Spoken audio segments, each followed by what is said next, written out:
Welcome to the Cutter Sports Complex as the Campbellsville University Tigers are back in town to take on the IU Southeast Grenadiers. Stephen Oots, Ben Reel with you here on this Wednesday as Campbellsville comes in at 11-7. IU Southeast winners of 3 in a row at 11-11. Ben, you saw the Grenadiers on Monday as they wrapped up their series against Ohio Christian. It looks like they're sort of rounding into form here. Yeah, first off, thanks for having me on. Yeah, they look good. I think they're turning the page. They're kind of warming up with the weather. Had a chance to have some conversation with some guys, since since last time they played, and just trying to, I think, help them understand that this season is, you're on the clock, man. This gallon of milk will expire. Whether it's empty and it theoretically runs out, or you leave it in the fridge and it spoils.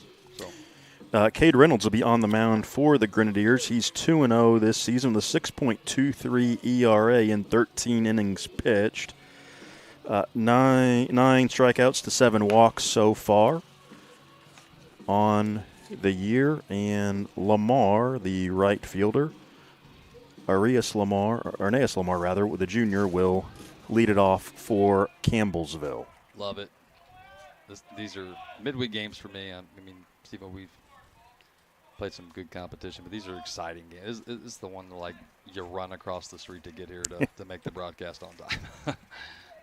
It's awesome. Buford Sanders, a living legend. One of his, Brett obviously coaching for him at Campbellsville in his path. So it's a pretty cool matchup. Reynolds is ready to go and delivers. Strike one, and we're underway. Yeah, Ben, why don't you talk about that a little bit? This is a team that you had on the schedule every year that you were here. You know Buford really well. Just kind of your thoughts on the Campbellsville program and Buford as a head coach. I mean, Buford is absolutely one of the best humans and a great coach. Him and Randy, I mean, for the listeners, they've been together for probably 25 years, maybe longer. That just tells you, how somebody is treated and how somebody feels being around for a long period of time. That's pretty special in itself. But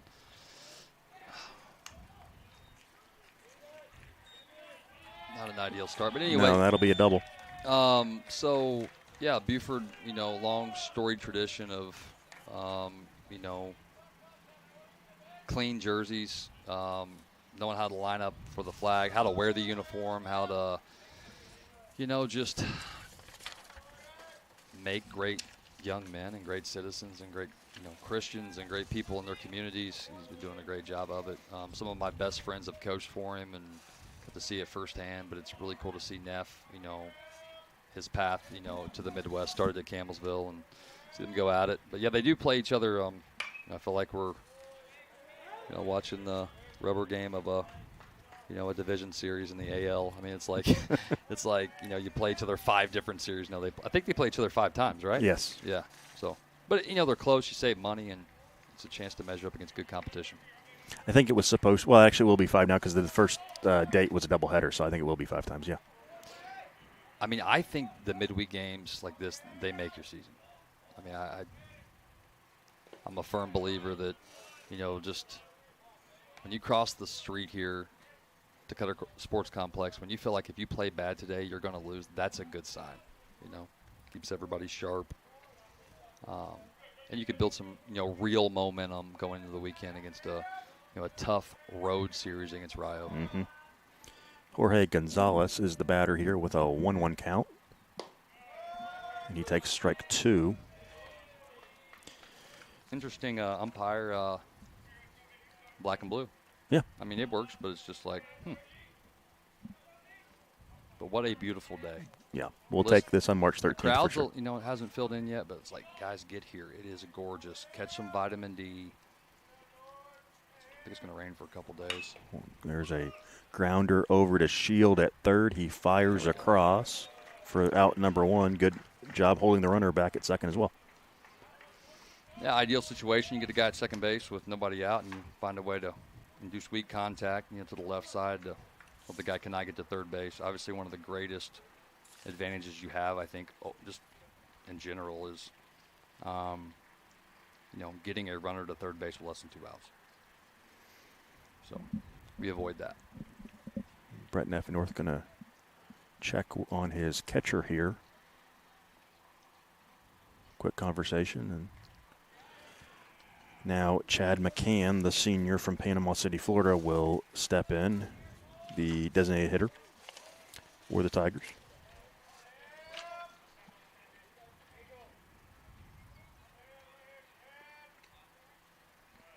McCann's a tough one. He was hitting almost 400. 14 punch outs and 63 at bats, 6 doubles, 2 home runs, 19 RBIs. Physical kid.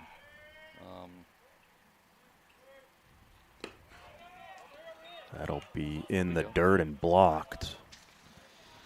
Well, we're still guy at second base and 1 out. If we can just, not let him get to third base with less than 2 outs, I think we're in a good spot to minimize here, overcome a little. First inning mishap. I think that's been Cade's MO, though. It's freshman year, if you remember, in 2021. He started Friday nights, and I felt like every single start was like you put him out there, gets the leadoff guy on, throws away on a pickoff, gives up 2 or 3. We would come back and win the first game. Cade, this is something to know for listeners. In our first World Series appearance in, 40? I mean, the only one ever, but it was in the, 40 years, yeah. 40 years, of our program's history. We get to the World Series, and we run out a true freshman. Everybody's like, "Oh, you're starting the true freshman?" It's like, yeah, that was our Friday guy. But a veteran, seasoned, amazing human being. It's generational here for the Reynolds family. His cousin Trevor, he was on that team as well. But Cade, just somebody you want around, man. Just a very mature presence that, he's never too high, too low. He's going to be successful in his life. Great family. Blessed to have him. Very even keeled, which is what you want in one of your starters for sure. Fouled away. Count evens at 2-2. I think in general, just having people around that are just predictable and they think before they speak or act. They're intentional. But Cade's always positive, man. He's just somebody that whether he started Friday nights his freshman year and has yet to really be back in that position, but you would never hear otherwise. He shows up, does his best. His parents, you see him, they're just incredible people. I'm blessed to be an alumni with guys like him. Seeing him pitch as a senior just really gives me a lot of pride in an era where there's an epidemic of transfers. This guy, he's finishing what he started where he started. So, pretty cool. Shout out to Trevor Reynolds. The 2-2. It's in the dirt. Another nice block there by Murphy, and the count goes full. Good job, Murph. Tough play right there. Tough play, Cade kind of tries to, put a little bite on that one, and there's like a cat back there. He's definitely improved, and I will note that I've been hard on him, trying to help him get to where he wants to be. He's done a great job. Murph's done a great job for the Grenadiers behind the plate. Great job. Strike 3 looking. Reynolds on the inside corner there gets out number 2. Amanda, can we beat our chest in the box up here? Fire me up. No, it's awesome.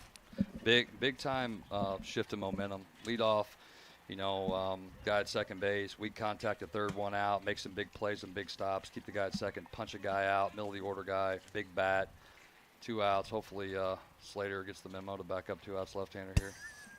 She wants the catcher's gear. And that hit Cale's sight, so that'll be runners now at first and second with 2 away. Not the end of the world. You got the open bag. There's 2 outs. You're in the middle of the order. You go from, the righty on lefty matchup, not ideal, right? So now you go righty. You got forced plays in play. Don't get me wrong.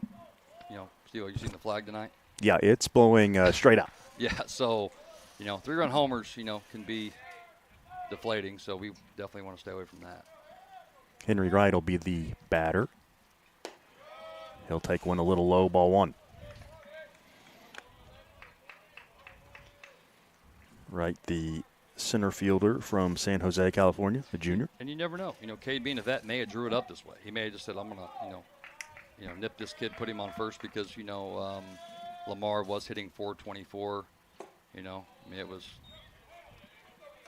I mean, yeah, pretty. He's only struck out 4 times in 66 at bats. So it's like if you're not going to strike him out and he's going to beat you with the bat, just put him on the sacks. You got a spot for him. Now behind 2-0 here.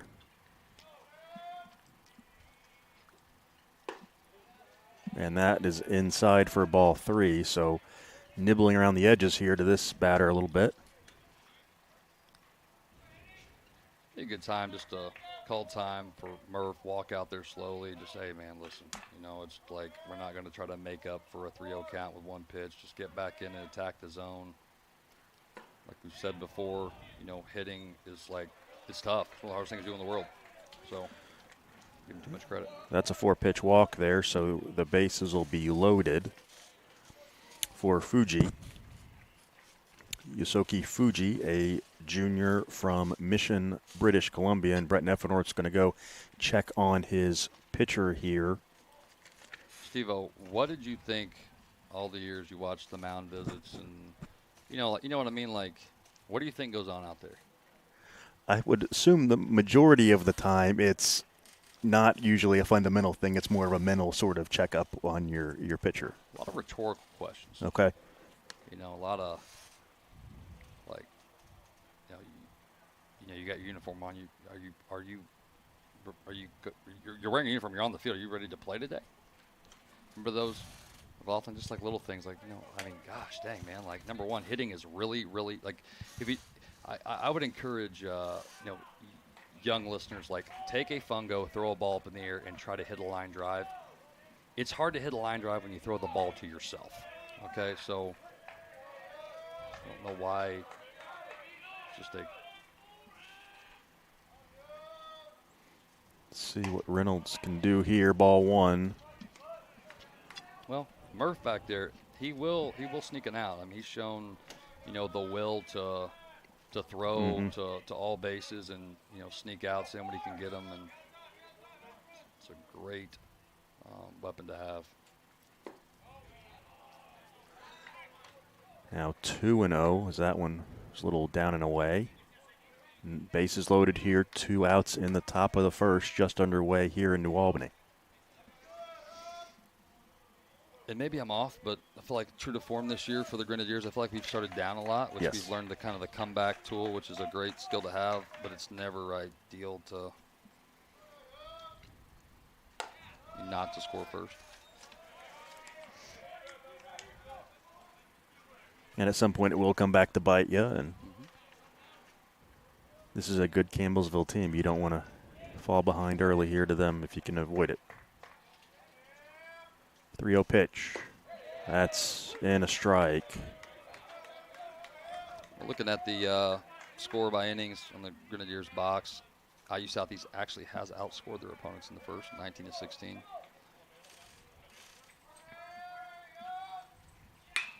Nice. Lifted in the left.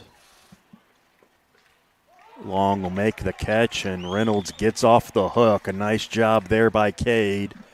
And we remain scoreless. We head to the bottom of the first here. Campbellsville and IU Southeast.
Bottom of the second here, Slater Shield will lead it off for the Grenadiers.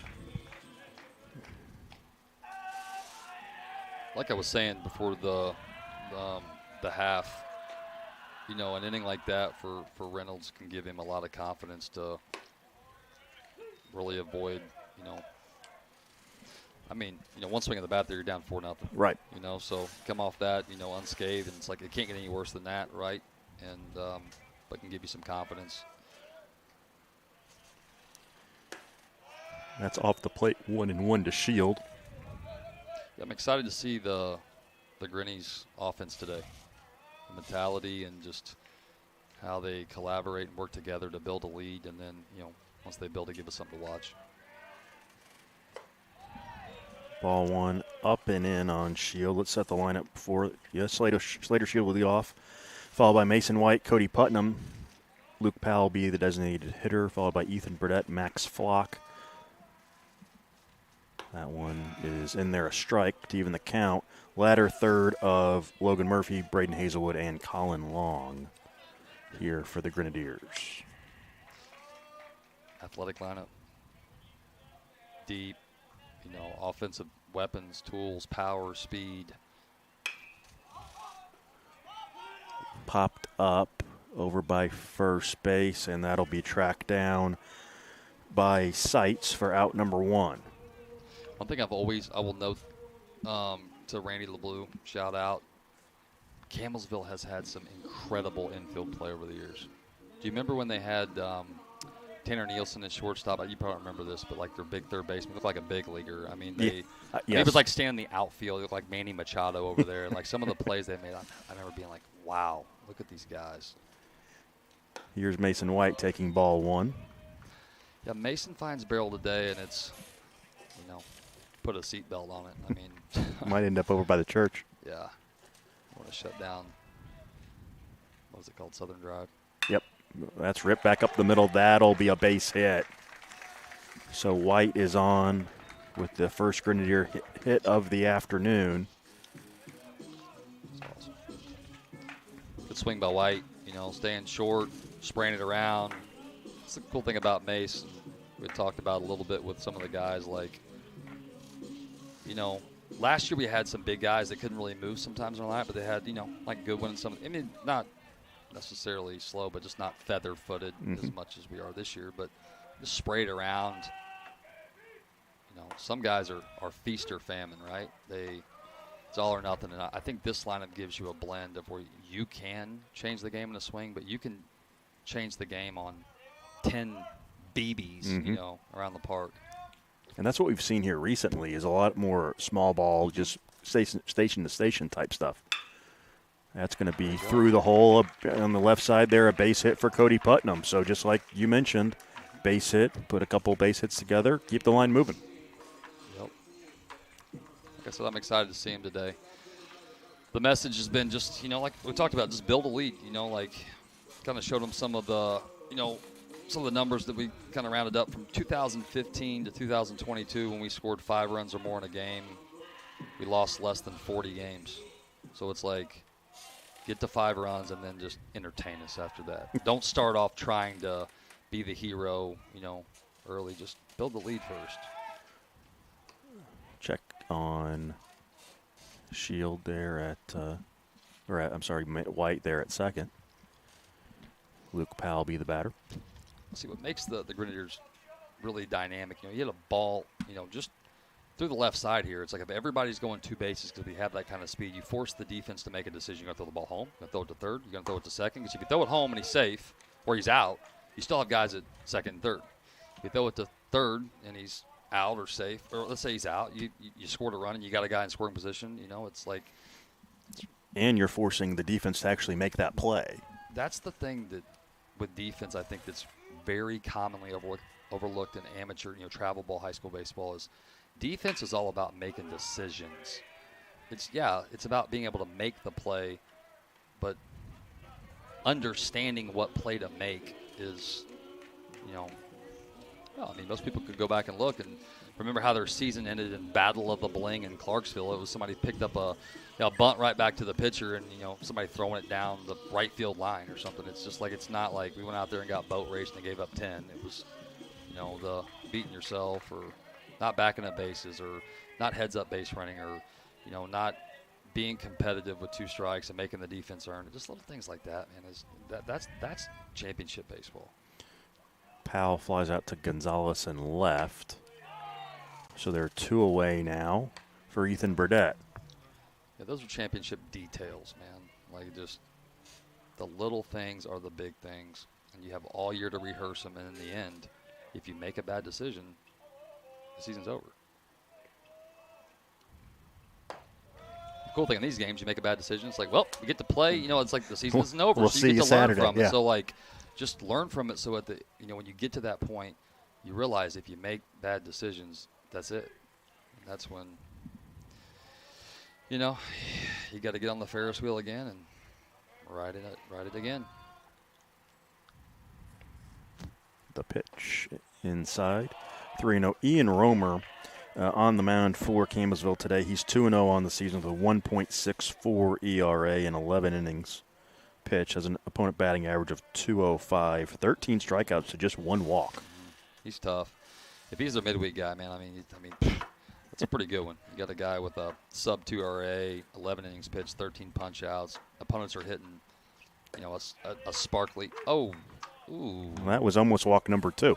Oh, I mean, that was 6 inches off the plate. Anyway, sorry, a little chirp there.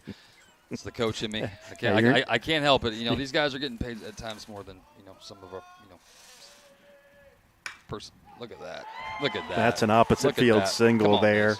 Come on, Mace. White Come will be on, Mace. waved home to throw. Oh, it's going to be late. White slides in ahead. It's 1-0 IU Southeast. Burdett moves up to second, and their runners at second and third now. Good piece of hitting. A little 2-out rally here by the Grenadiers. Yeah, let's talk about it. Now, you get a bloop here, you're up 3-0, because you got guys moving 2 bases, like we just talked about. But we checked 2 boxes. Three keys I would tell youth coaches out there if you want to, give a little checklist to your youth teams is you want to score first, you want to have a 2-out RBI in the game, and you want to extend the lead in the game. If you do those 3 things, you got a pretty good shot to win more than you lose. Man, Birdie's been clutch, man. I mean, I call him Bam Bam Birdie. Like, drags his bat up there. I watched the Flintstones back in the other day. The one with, like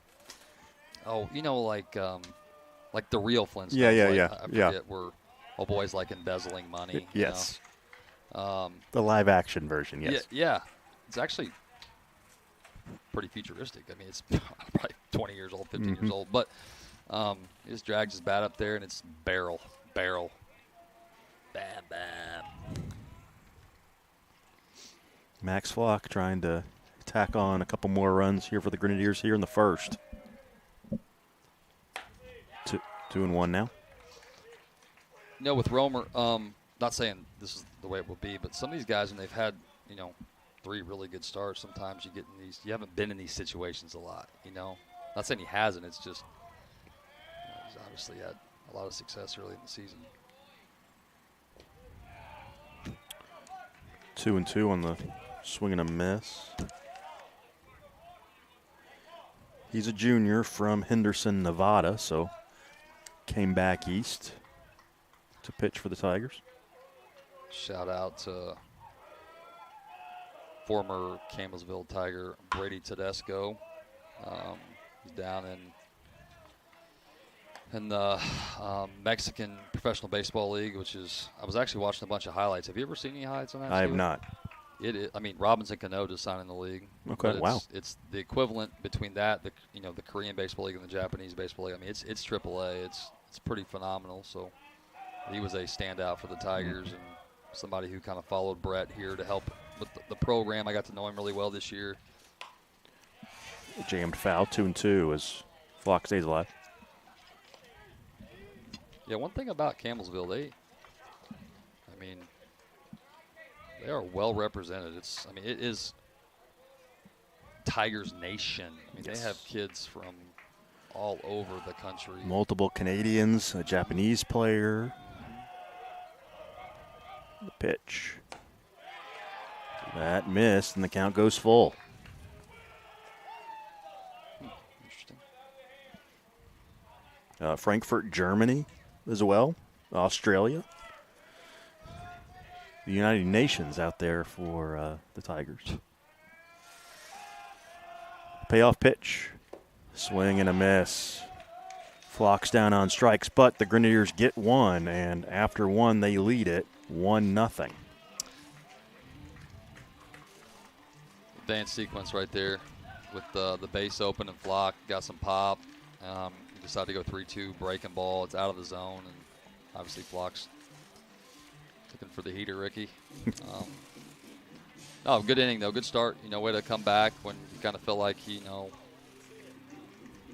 last inning you were on the ropes and you got saved by the bell, and then you come out and you don't get your leadoff guy on, but it's a great at bat by Slater. I think he saw 5 pitches, and then Mace kind of starts it with a bang, and then guys really. I mean, I don't know how many pitches. Do we know how many pitches he threw last inning, Logan? Do we know how many pitches Romer threw last inning for Campbellsville?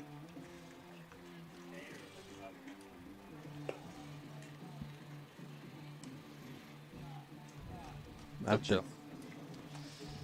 Yeah, think about it. What we got due up for your 7, 8, 9, so we went 6 deep. We probably saw, 25 pitches. If we do that the next 3 innings, he's at 100 pitches in the 4th. It's a good way to negate somebody that's, obviously pretty good arm. And we'll see if this will help Reynolds as he's back out to for inning number 2, lock in a little bit. Now he's pitching with a lead, can be a little bit more aggressive maybe. And go after some of these batters as Buchanan, the catcher, will lead it off for Campbellsville here in the second. Trent Buchanan, a junior he is the Australian, and is behind the plate for the Tigers here today. Another guy hovering around 300,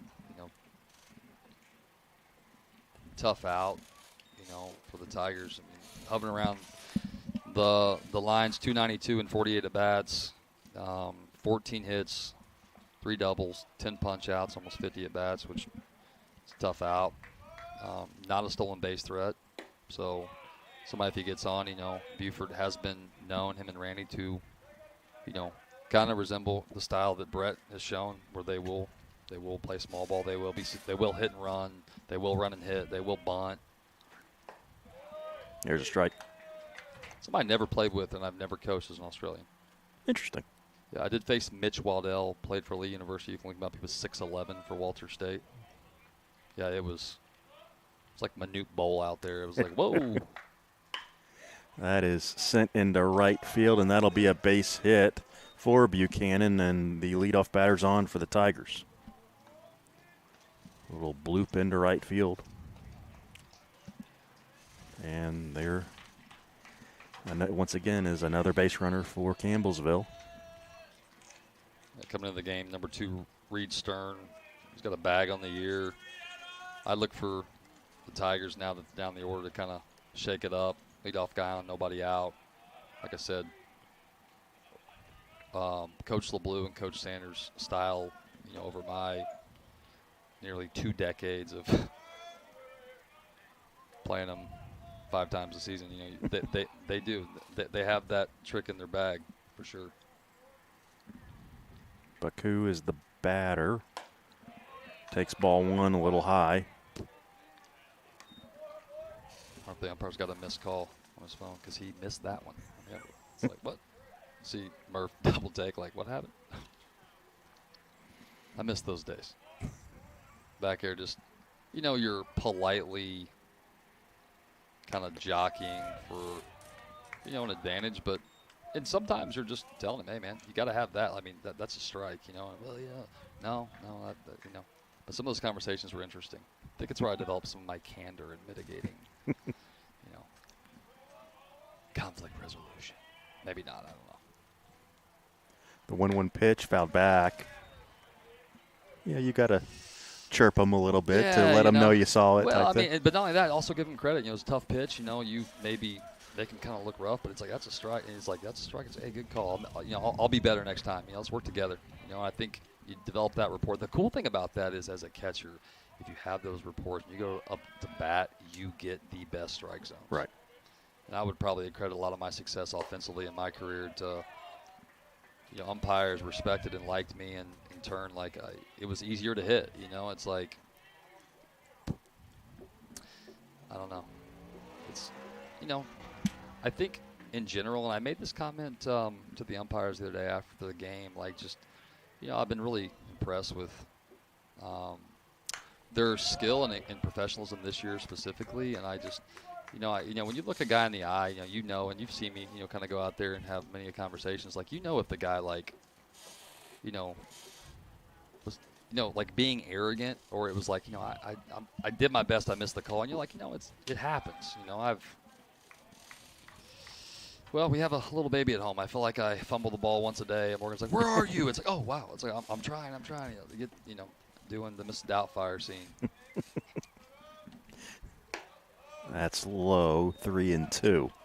Neff's got to consider getting somebody going. I mean, Cade, not saying he hasn't, found a way to be effectively wild, I guess, but a lot of pitches thrown, especially when he's, kind of coming back from a little blip, health-wise. And there's a walk. So 2 on now, nobody out.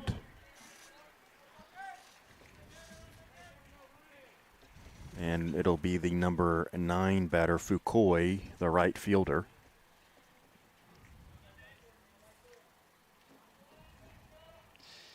Campbellsville's got some, smaller packaged athletes. Like I said, they've had some, Manny Machado lookalikes. You guys probably remember this, but in 2019, we went down to their place, and they threw 4 arms that were 95-plus out of the bullpen midweek. Gage O'Brien was like, you could hear the ball from the bathrooms, like, psst, psst. I'm like, whoa. But it was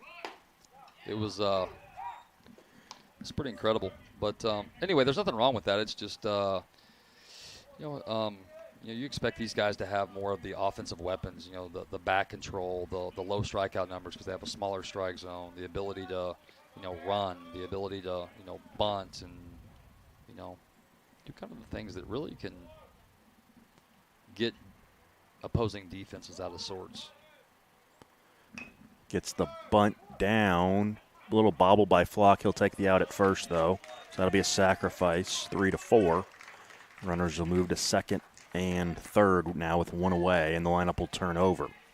Nice play by Flock, just the focus and concentration.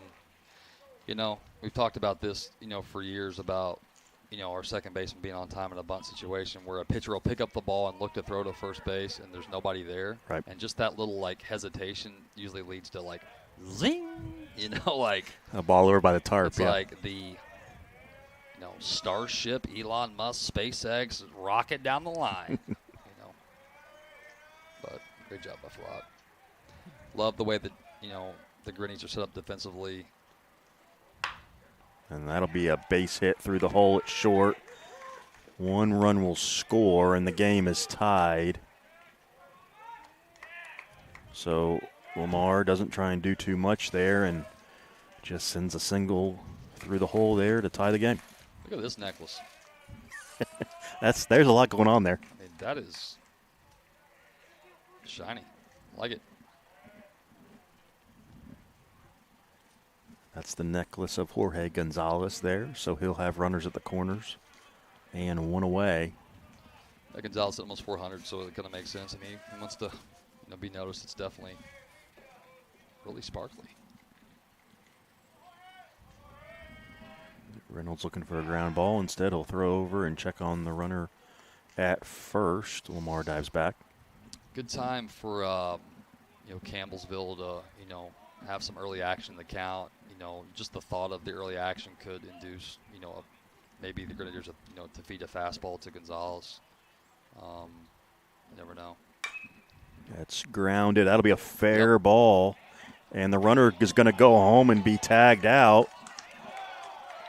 and then they throw down to first, and that's going to be a double play. Good call. No, so this is my thing. You've seen this forever. The old off my foot. I don't know how many balls go off your foot and roll straight that are 60-mile-an-hour exit velo off the bat. And I get it. I mean, Bufe's doing what anybody would do, but it's crazy to me that like you've seen balls hit off home plate in the conference tournament. They're like, that's a foul ball. It's like, how many balls you see hit off somebody's foot that bounce 12 feet in the air? Right. So what's he wearing? Is he wearing plate shoes? Steel-toed, yeah. Yeah, steel-toed boots on or what? The old Dave Collins, like, what's he wearing, the plate shoes? The best one, Dave Collins. What's wrong with that one, Blue? Too hard for you? Shout out to Dave Collins. DC, we love you and we miss you, man. So if you're listening in, probably out there at some local high school track, running. Him and Connor Kelly, our guy. Some special times with those guys.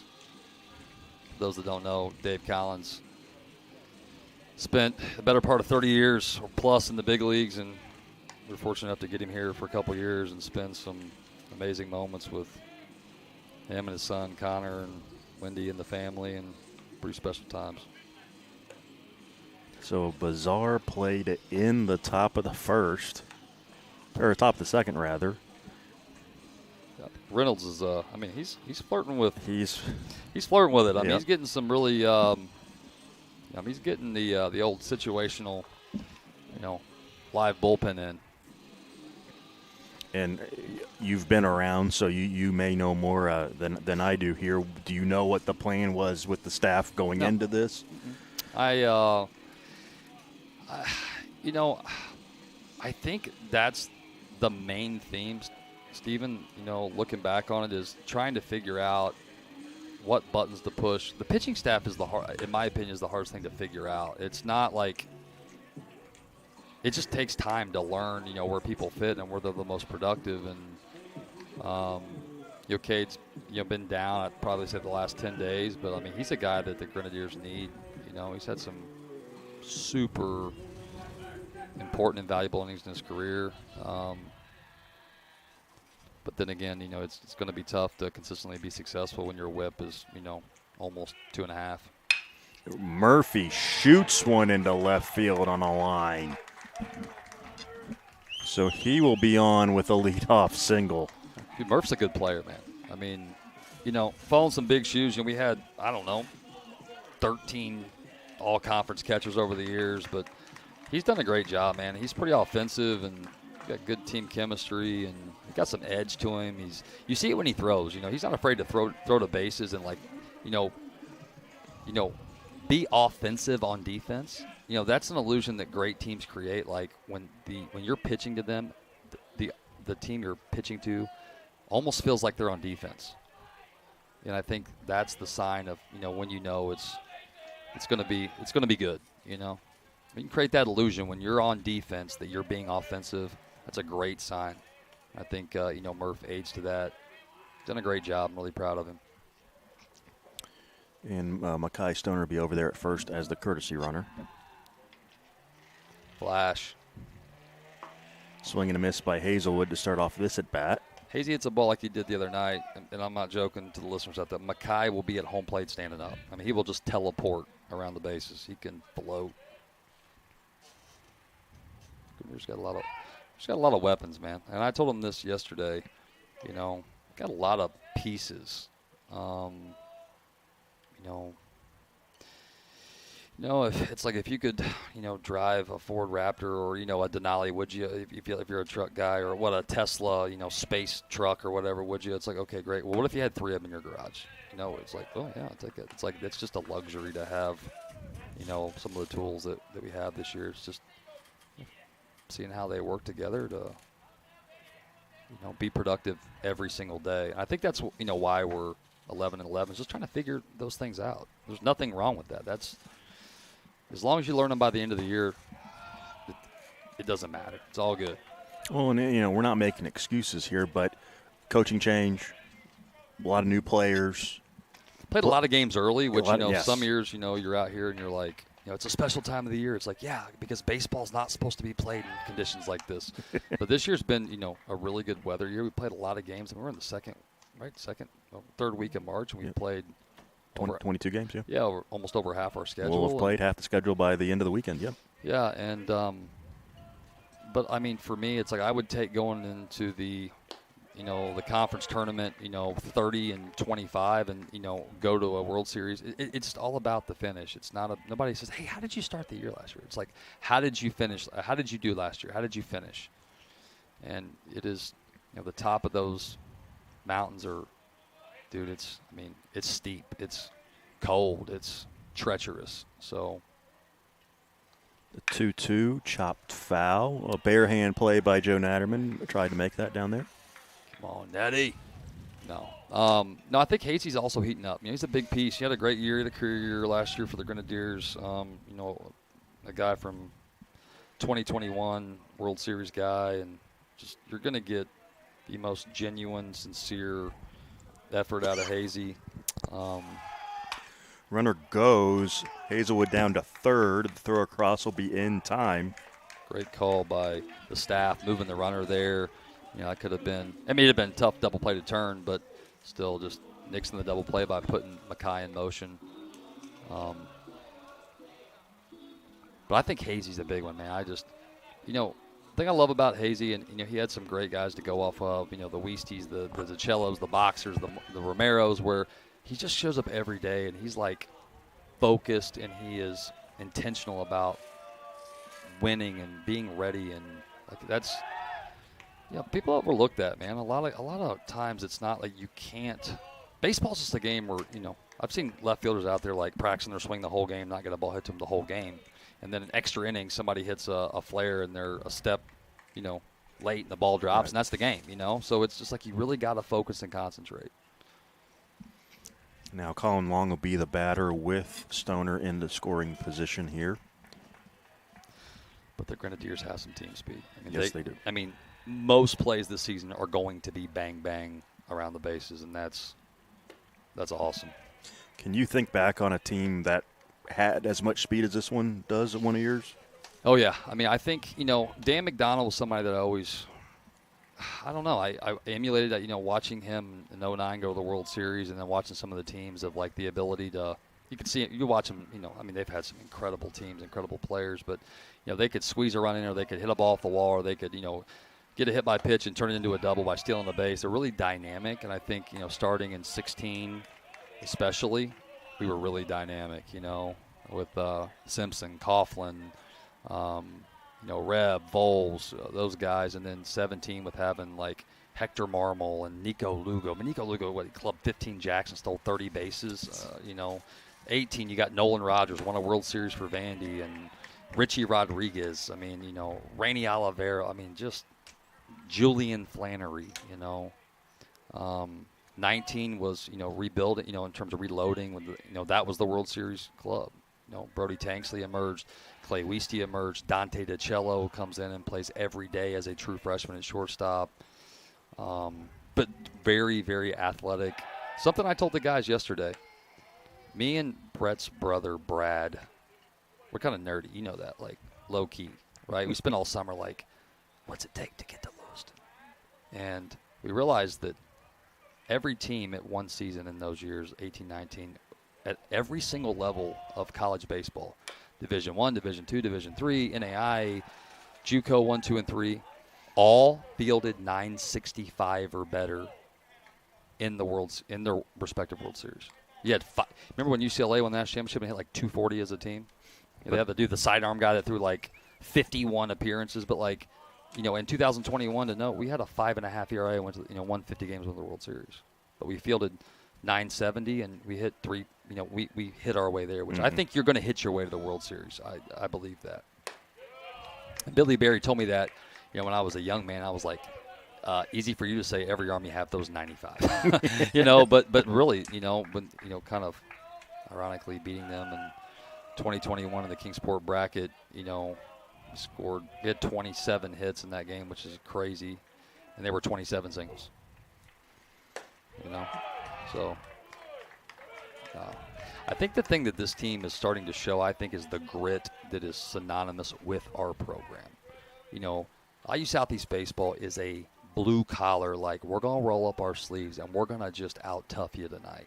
Would you agree? I would agree wholeheartedly. It's like we're just going to be tough. I mean, there's a lot of ways to win.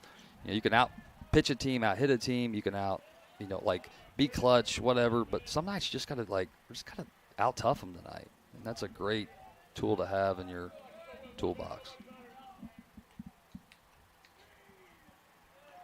Here's the payoff pitch, fouled away. And I think, and I don't know if you would agree or not, when the team sort of leveled up, part of the thing to me that changed was throughout the lineup, the at-bats got better. The eyes got better at the plate. It's like one of the guys that I think embodied that was Rainy Olivero. Mm-hmm. Rainy Olivero in 2017 hit the go-ahead home run against us in the if necessary game. We were right there knocking at the door of the World Series, 7th inning or 8th inning. Like that right there, like that at bat, just with Long, like that is a great at bat. Mm-hmm. Like just if everybody has at bats like that, he's hooked in the 4th. You're already in the pen. And like this kid on the mound, I mean, he's had a tremendous start to the season. And Campbellsville plays a great schedule. So, that's a win in itself. But anyway, Randy Olivero, I remember a guy coming in the office and be like, hey, Coach, I haven't really got a shot. I know Randy's, some of the guys playing in front of me, he was insinuating Randy.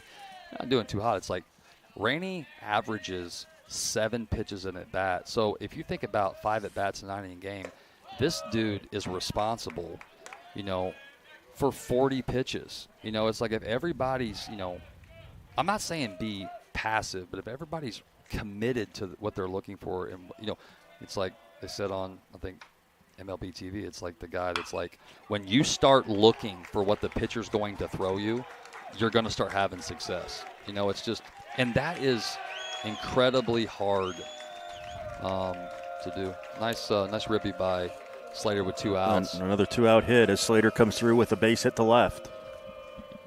Well, check some boxes. We scored first, extended a lead, and we had a 2-out RBI.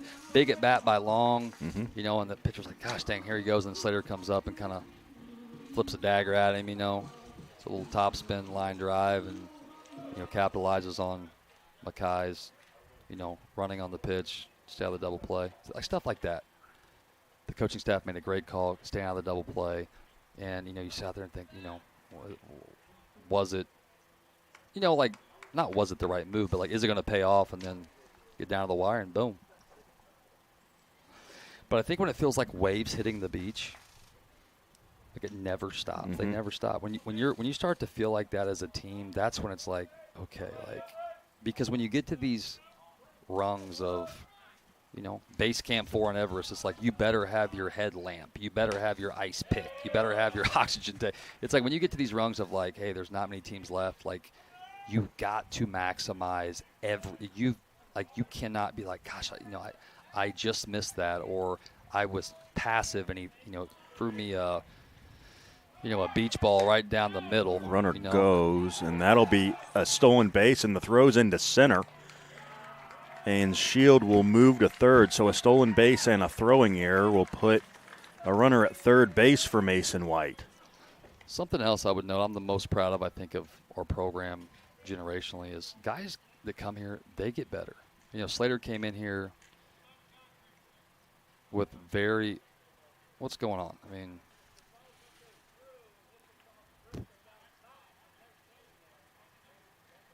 that's what ground rules are before the game. Right. So the umpire, just so everybody listening at home, the umpire is trying to figure out, like, apparently in game what is live and dead. He seems to be a little out of sorts, but it could. We Papa Real and Ben Real made a boo boo. We should have extended the, the dugout railing that will be here through the next ice age. I mean, if they're, like the world is like a cockroach, a coyote, and the dugout railing at IU Southeast still stand. No. But like Slate, he comes into the program last year, transferred at the break. I think steals probably 7-8 bases. Then he goes to the Prospect League, sets the league record with 60-plus or 66 bags. Comes back this year, has just really blossomed in really all facets. But another guy where if you bobble the ball on the left side of the infield, buddy, I mean, you're going to be taking off his batting gloves past the bag. And that's not just him. That's a lot of guys. Mm-hmm. Even like big boy Mace here. I mean, he can float. 2-2 count to White with Shield at third. Pitch. Ooh, just missed that. I don't know. Sent into center. That's carrying. That's gone. Yeah. He didn't miss it. Yeah. No, Mace, man, when you hear that sound, I got headphones on. It's like, you could hear it. Wow. Yeah, he's a man. Good player. Out to center. He's a future pro. He will play professional baseball. I mean, if he wants to, he's got the ability. Tough. You go back to Long's at bat, right? So Long's Murphy starts it off. Leadoff runner gets on base, right? Big deal. Young guys out there, young coaches, young, high school youth, even other college coaches. I mean, you got to throw strike one, and you got to get the leadoff hitter out. That's the path to, low scoring frames. It's hard to put up 3-4 runs in an inning when you're playing an inning with 2 outs. Right. But anyway, Murph starts us off, gets a hit. Mackay, moves. Coaching staff moves him, gets to second base. Long has a great at bat. Slater capitalizes on, a little shift in momentum where I think the pitcher probably was like, okay, well, that's over. Well, it's like it just gets tougher. Once again, Waves hitting the beats. Waves ain't stopping. Then you get to Mace with 2 outs, and, Mace gets a cookie and puts it in the jet stream. So the 8th home run. Mason can hit balls over the lights with no win. I mean, it's there. But, yeah, when you got a little puff from, the powers above it, it makes it nice. There's the 1-2. That's ripped foul by Cody Putnam. KP, man, he's the battery for this offense, man. I mean, as he energizes it, he's an advanced, mature player that understands, just, man, he's fun to watch, man. He wants to be here. He takes it serious. This is important to him. He cares about the guy standing next to him. Like you're seeing here, he gets down with a couple, takes early. One I think was kind of borderline, but just he's not going back to the dugout. Like just he's going to dig in. He's going to find a way to add insult to injury. If it's just running the pitch count up, that's a big deal. But you get in the postseason, And that is strike 3 looking. That's all right. It's all right. Good inning for the Grenadiers. An RBI single and then a 2-run home run by Mason White have given the Grenadiers a 4-1 lead as we head to the third.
Chad McCann leads it off in the third for Campbellsville, who all of a sudden are now down 3 after a 3-run inning by the Grenadiers in the bottom of the second. Cade Reynolds still back out there for IU Southeast. Shout out to Brad Neffendorf and my godson, Cash Money. Give him my best. Ground ball to short. Putnam throws across. There we go. Okay. We're serious. It's like okay, I'm gonna throw strikes now. Just kind of Sometimes you think the guys are just messing around with you. Like you think you just trying to playing for the adrenaline rush. Now Cale Seitz, who was hit by a pitch in his first at bat. mentioned off air, just Campbellsville is, man, they have the cleanest uniforms. You play them at home, and it looks like their whites have never been worn. It's crazy. And Seitz is hit again.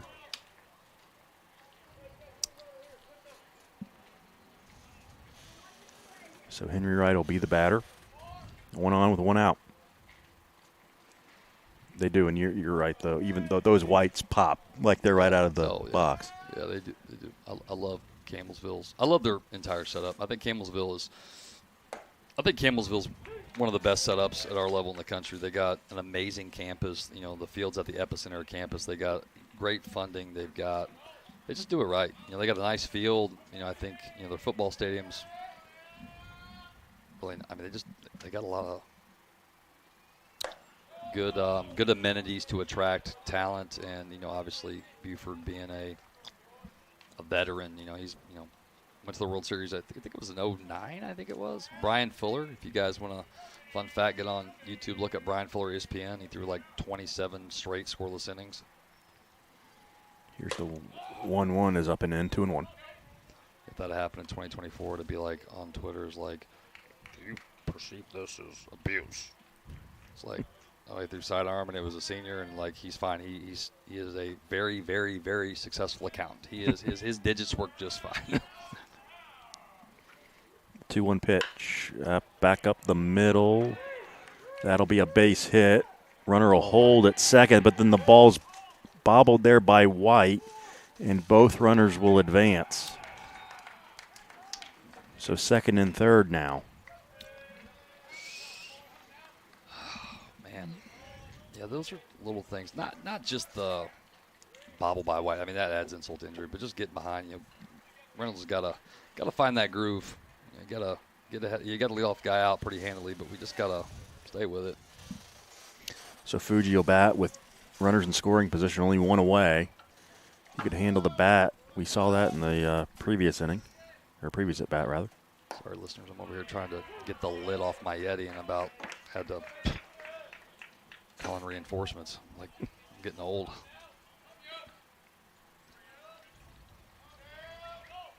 So Reynolds gets ahead here. Can you work out of another jam? Surprising to see the especially Flock in here. I don't know. This is the thing I am the most baffled by, I think, in my time in college baseball, is the inability for corner infielders to understand the game. I mean, it's like, this isn't personal, but it's like, okay, Flock's back now, but just, man, you got a 3-run lead, left-handed hitter up. Like, what are you trying to do? You know? Sent back up the middle past a diving Putnam. 1 run will score, and it's 4-2 IU Southeast. Right side of the double plays forward. So, you know, one pitch you can, you know, evade danger, but got to get ahead. Got to locate better. You know, got to pitch with a lead. You know, had a great inning. Got to come out. Got to throw up a 0. Now Trent Buchanan, the catcher. The Aussie, right? Yep.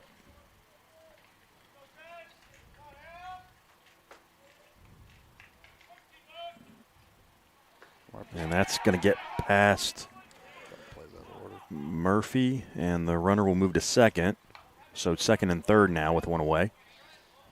What's the walk-up for the Aussie? Comes from a land down under. I don't know. It has to be. Yeah. Maybe it's like a Crocodile D playlist. No, that's true. Crocodile Dog? Yeah, Crocodile D, yeah. Yeah, that's old school.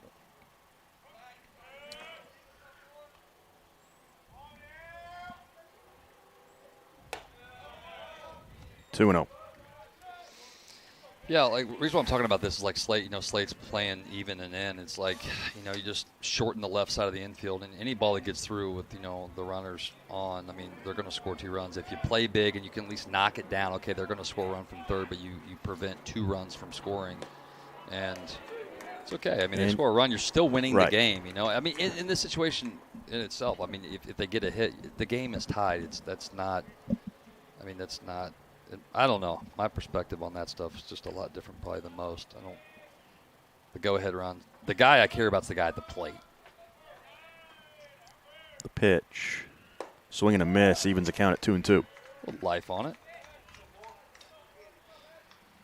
Yeah, I can see Cade kind of bow his neck here and get competitive and just, really show us something that, like, hey, yeah, it's been a little bumpy, but, like, let's make the most of this. Get us out of this. Let's go. Strike 3 looking. Nice pitch there. They throw down. Runner's back. So 2 away. Nice job there by Reynolds. I'm about to yell out of the press box, can we play a big infielder? Like back up. Especially play now. the outfield yes. grass. He's not going to drag bunt with 2 outs. And the thing is, if any of my old third basemen are listening, like, what I'm talking about, like, it was just like this. And I've said it on air a lot, like, I'm coaching other third basemen and first basemen. It's like, we just need to understand. It's like, do you want us to get you catcher's gear? And like, let's just, like, 365 days left till hockey season. It's like, back up. Give yourself more reaction time to make a play. I don't know.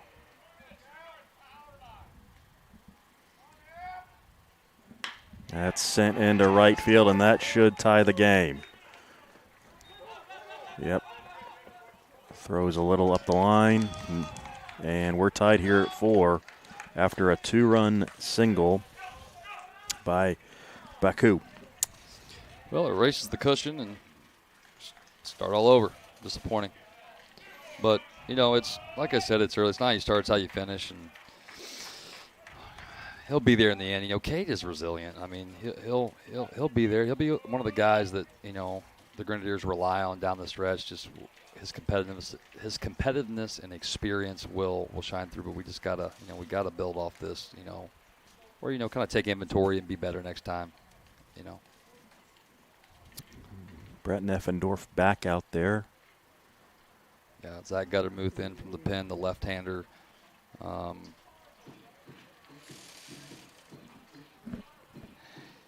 If Gutty's on, it's going to be tough. Yes. He can be really good.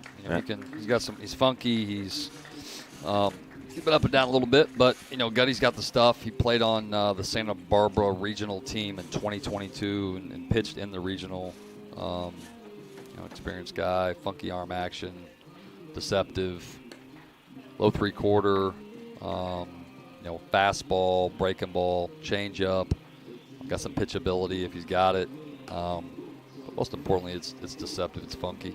It can make it tough on lefties. If he can, execute glove side, at the spots, it's gonna be tough. Hard to pick up. Pitched really well against Indiana Wesleyan on the road a few weeks ago and got a win in a midweek start. You're talking about trying to figure out what do we have midweek. Yeah. Was a starter, now back in the bullpen. I like Gutty in the bullpen. I mean, I would love to see Gutty start. I just think with Sims, Yak, and Chafe, I mean, that's a 3-headed snake, man.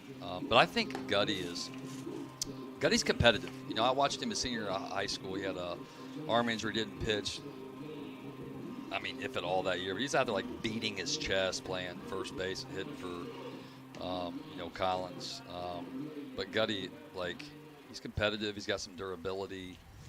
It's just about, controlling your emotions. It's not like what pitch you throw in a situation. It's where the pitch ends up, hitting your spots. I always tell the guys, if you don't like backing up bases, make a better pitch. Keep the double play in order. First pitch strikes, lead off outs. Kind of cliche. It's almost like a Notorious B.I.G. song we've been singing for 25 years. But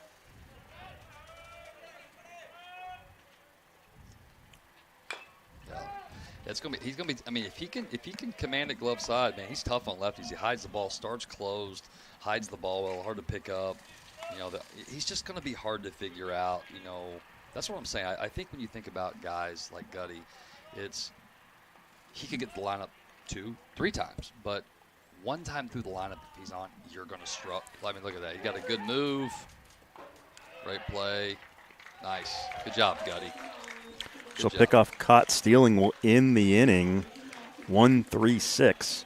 And we move to the bottom of the third with the game now tied 4-4 as Guttermuth comes in. And yeah, I think something else to note is in small college baseball, what I notice in scouting about Division I baseball, when you watch like Reed Detmer's pitch, or Brennan McKay or some of these guys, like left-handers might as well leave their bat in the dugout. Where I think in small college baseball, a lot of left-handed pitchers actually are better against right-handed hitters. They actually struggle throwing against left-handed hitters. It's weird. But anyhow, if he can figure that out, I mean, man, because left-handed hitters can be a major deal. Some of these big teams, the Wesleyans, the LSU Shreveports, the Gwinnett's, the South, Dink and the Fire down south. I mean, man, these left-handers, man, they are tough, So if you have a left-hander that can command glove side and, make those left-handed hitters beat you away left on left, and have some, be able to spin it, be able to, mix it up, it really provides a lot of value down the road.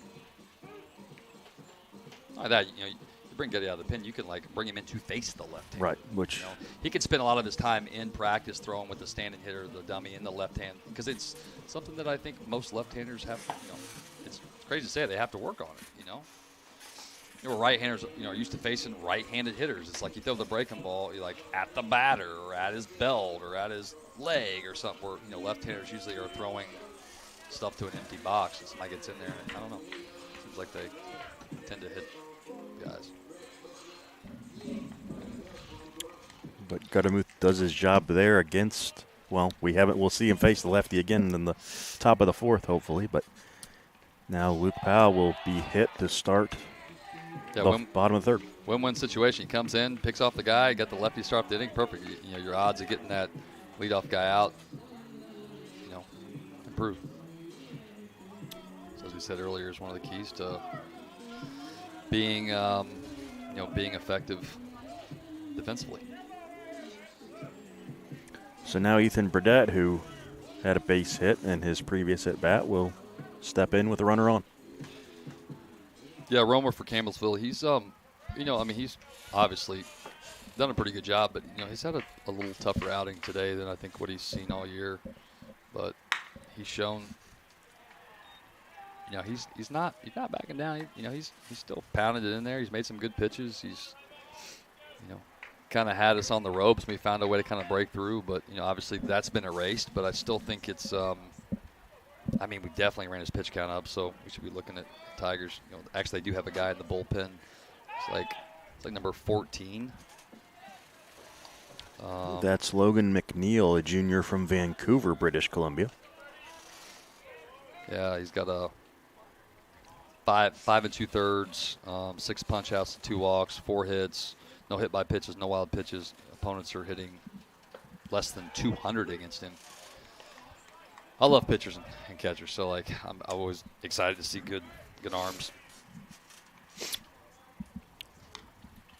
Burdett falls behind here, 0-2. They check on Powell. He's back safely. Yeah, once again, another Grenadier leads off the inning on base, and he's a guy that can run too. And people are, it's like just the threat of LP Luke Powell running at first. They may feed a fastball to Birdie, and then there he goes. Throw down, and he's cut down at second for out number 1. That was bang bang. That was bang bang. Everything had to be perfect. Looked like maybe he got the feed in there, but the tag was applied in time, and it's a 1-2 count to Burdett.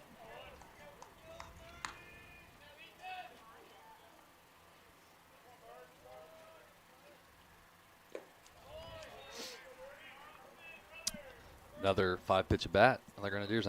It's kind of been the theme tonight. A lot of tough ABs. Guys grinding them out, not making it, not going down easy. The 2-2. Grounder, that'll be in the hole and a base hit. Bam, bam. Does it again. It keeps going. Gosh, dang.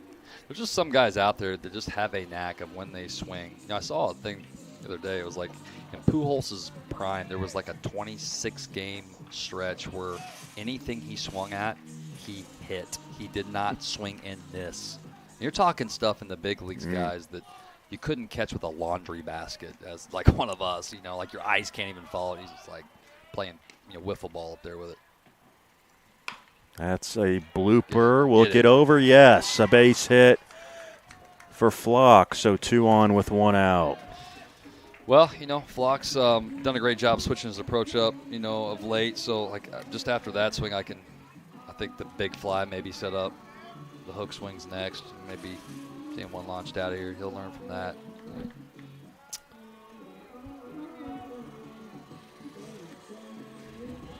But what a great night for baseball. Perfect. Gosh, man. Wish we could just take this whole little show outside. Yeah, the one time you don't want a roof and all of that. Yeah, a heater, a coat, a hot cup of coffee, everything you can think of. Yeah. Something I actually have enjoyed this year is, show up to the field last week and Brett's like, what do you think about the field? I don't care. It's like I've thought about it for 20 years. Next thing is like, man, it looks cold out there. Not in here. I mean, it's just, it's kind of nice to not have to endure the Mother Nature. 2-0 to Murphy. Yeah, I think Romer's reaching the point. I don't know. He's a little more erratic. His misses are bigger. And I think the Grenadiers got an opportunity here to really, punch, make up for some of the ground they lost. Throw back to second. Nothing doing. Fun fact, one of, Campbellsville's had some great assistants, but one of their former assistants, Brett and Brad Neffendorf, Chris Lewis, Jake McKinley, who was the pitching coordinator for the Brewers, now is the head coach at University of Nevada. They've had some incredible coaches come through there. But obviously, the staff of Campbellsville's death, taxes, and Buford Sanders. Mm-hmm. Just keeps doing it. Yeah. 3-1. Nice at bat. There's moments to where. Inside. Buford's definitely not afraid to ask where those pitches were, which I love. He's actually had some moments where he's, last year was my moment, unfortunately. But there's been years where he's watched the game from the across the street as I did in recent years against Campbellsville. But, yeah, they're contentious battles, man. I mean, these games, it's not really a rivalry. It's just two good baseball programs going at it. And, they want to, Muhammad Ali, they want to stand over somebody, They want to be victorious. Payoff pitch is fouled away. So we're talking about corner infielders. Look at our Tigers first baseman over here. He's in front of the runner. Not really sure why.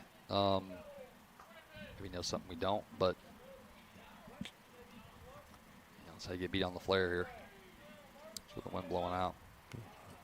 And there's a hit batsman to load the bases. Yeah, sights in on basically the grass. Yeah, see, that's the stuff I'm not saying it's right or wrong.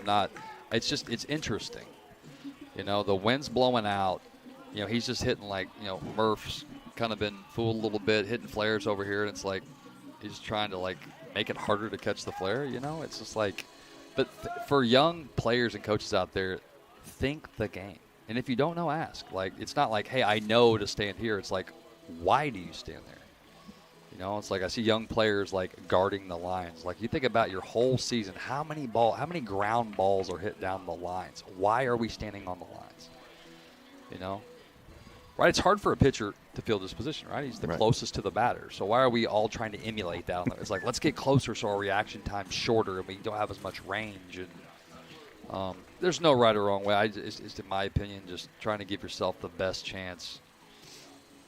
Outfielder's the opposite outfielder in a 0-2 count. You're playing the flare. When it's 3-2, I doubt he's going to hit a 3-2 flare, in the outfield. That's where your first baseman's playing back. He can make up for it. But I'm guessing when he finds the barrel on the sixth pitch of the at-bat, it's probably not going to be a flare. Right. So a pitching change here as Romer will exit. And McNeil will enter here. A good one for the Tigers. Like I said, his run line earlier, 5 2/3, 6 punch outs, 2 walks, sub 200 opponent batting average, no wild pitches, no hit by pitches. He's a good one.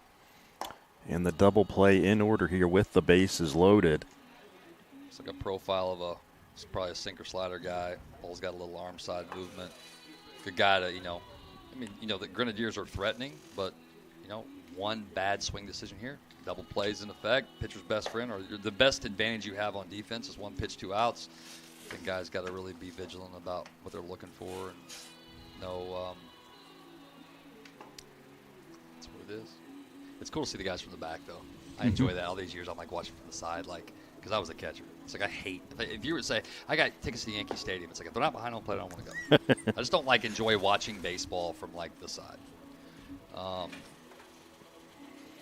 Well, you get to pick up the nuances of the delivery and everything. That's just how I watch the game. I mean, my whole career was behind. I don't know if I would have played baseball if I wouldn't have been a catcher or a pitcher. I just, me, I'm too ADD for that. But it is cool to see why this guy's successful. This guy's successful because he's got the same tunnel as the ball going to go in on a righty or down and away from a righty. It's just you better guess right. Let's see what Braden Hazelwood can do here with the bases loaded and 1 away. I'll tell you what, if Hazy's on time, he can send it. He can go a long way. Mm-hmm.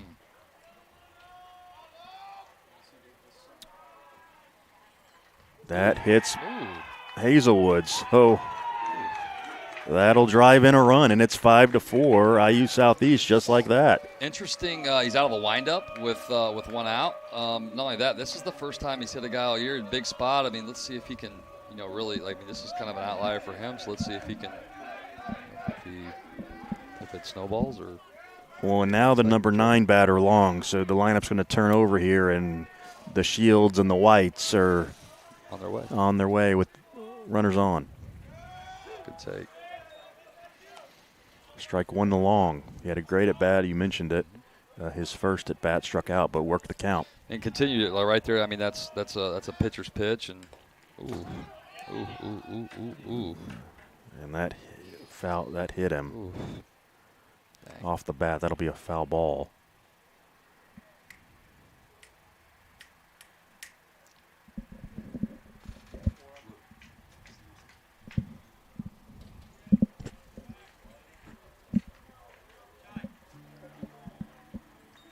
That's scary. Mm-hmm. We were talking about this the other day. Hands, man, they freak me out. I've seen so many ham-ates and, hand, wrist, injuries. Oh, man, it's just anytime you see a guy get hit in the wrist or the hands, you just, or stepped on or tangled up or just, hold your breath a little bit.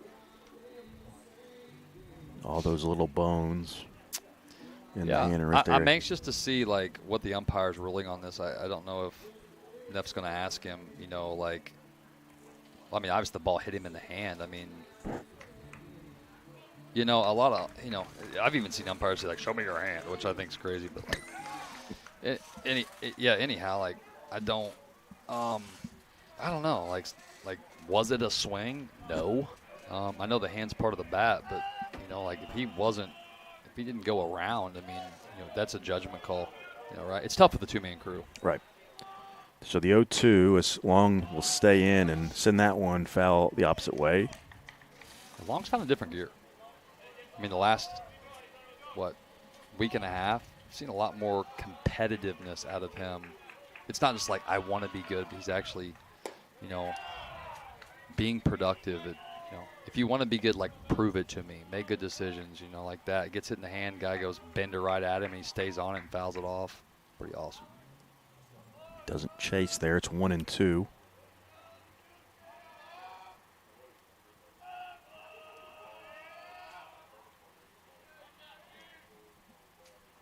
Oh, and then he got hit again. And this time he's going to take his base, and it's 6-4. Goodness gracious. Man.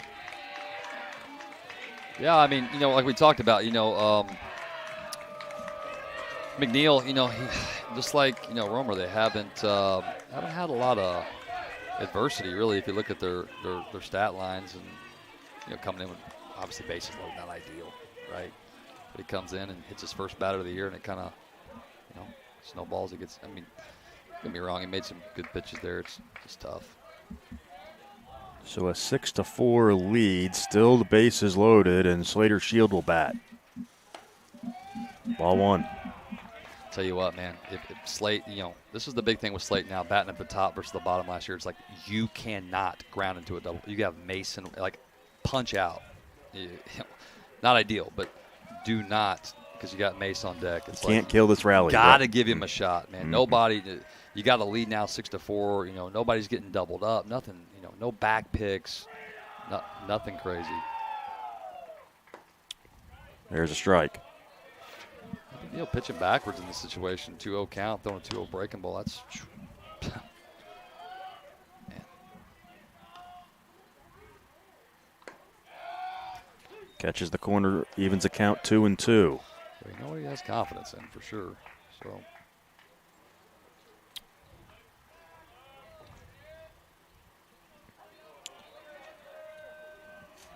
McNeil gets the sign, the pitch. Swing and a miss, strike three. It's okay.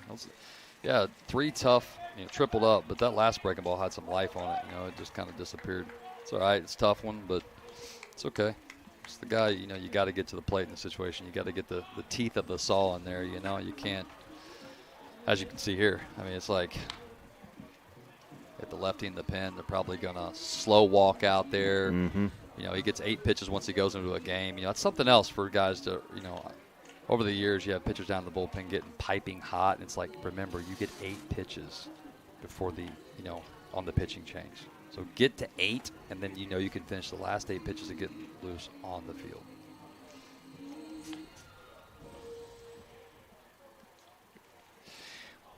Well, these teams know in our conference know Mason can hit it out to all fields. Like, guys like McLaughlin up here know. Like, you see him in BP, like, going over the scoreboard opposite field. He can go to dead center. He can go, over the lights to right. He can hit a BB to all of them too. But yeah, they're gonna. Oh, okay, they're gonna hang in there. They're gonna leave him in. Interesting. Well, I think, going 2-0 to Slater, the last, obviously the last hitter, and then throwing 3, going 2-0 to Slater with the bases loaded, and then throwing a breaking ball. Like, it's like, wow. It's like you could have thrown a bounce pass and everybody moves up a bag and another run scores, but if there's 3 breaking balls in a row, I'm guessing it's going to be try to sneak one by him early and then back foot breaking ball late. It's in the dirt, 1-0. That was change it. I don't know.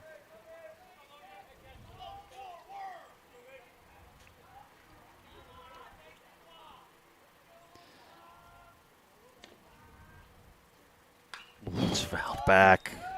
Yeah, guys like Mason, it's like, we go back to Kyle Lim when he hit 24 home runs in 2010. It's like, when he hit a home run, I'm like, gosh, dang it. It's like, I thought he was going to home run every time he swung the bat. But Mason's one of those guys, too. Like, you just know when he finds barrel, it's going to be a tough out. 1-1. There you go. Good take, Mace. Good take. Great sign. Sometimes as a coach in my career, just seeing takes like that was like, oh, yeah, he's on it. It wasn't like he just missed it. I actually like the take better than the ball he just missed. When that's high, 3-1. No place to put him. Yeah, you've been erratic, this inning as a staff or, Campbellsville. It's tough to get those close calls, but that hurts. But then again, you'd rather just take a run and walk him in than Sent into left center, or left rather. He's drifting. Yep. And he didn't get there. And see, look at the Grenadiers, like just the athleticism with 2 outs and everybody's going crack of the bat. Like all these guys, like easily. Even if that ball was hit into the gap, you're not getting any. I mean, Mason's going to be taking his batting gloves off at second base, but there's not going to be play anywhere. That's a luxury. That clears the bases. Mason White comes through again. That's tough, but we'll take it.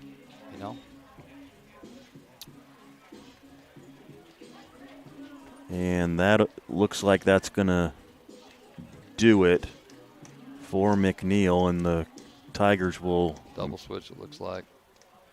Make a change.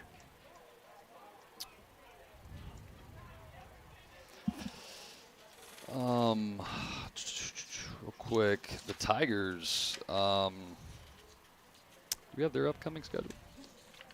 I do not have that off the top of my head, but I can pull it up for you. That's all right. It's kind of a thing to look at in the meantime. Wow. Coach Sanders going to the hook. I thought it was double switch. It was just a defensive switch.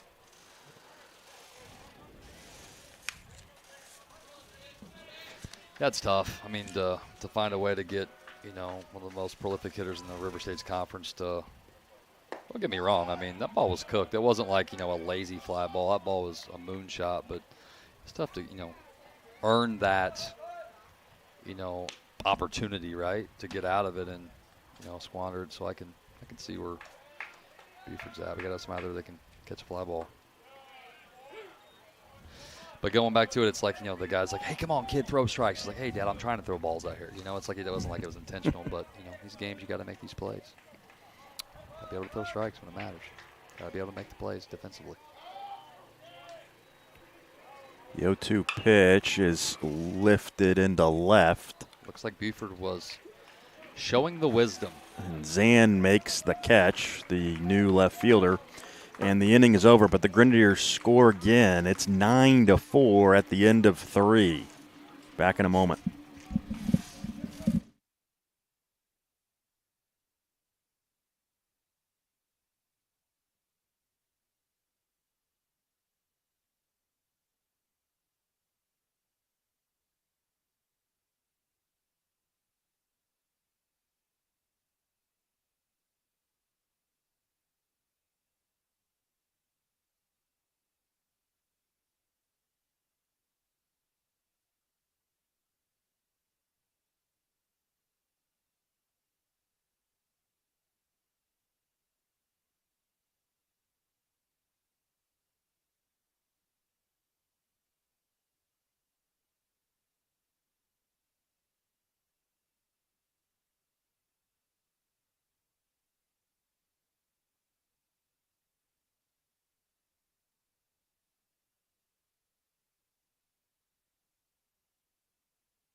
Top of the 4th rolls in here with Guttermuth on the mound now with a 5-run lead.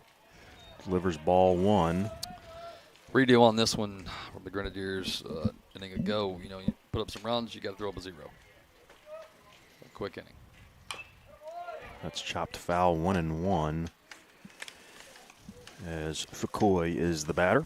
Yeah, fun fact, Gutty's dad played Division I baseball at Morehead State. Actually, one of the things I loved about Gutty, when we recruited him, he had him on a visit, and his dad looked at him, and I was like, it's going to be tough. And his dad's like, I don't know if he can do it. I was like, man, this is like, it was so genuine. I'm like, he's being honest. It is tough. It's hard to, play 4 years of college baseball, but I was like, I want this kid.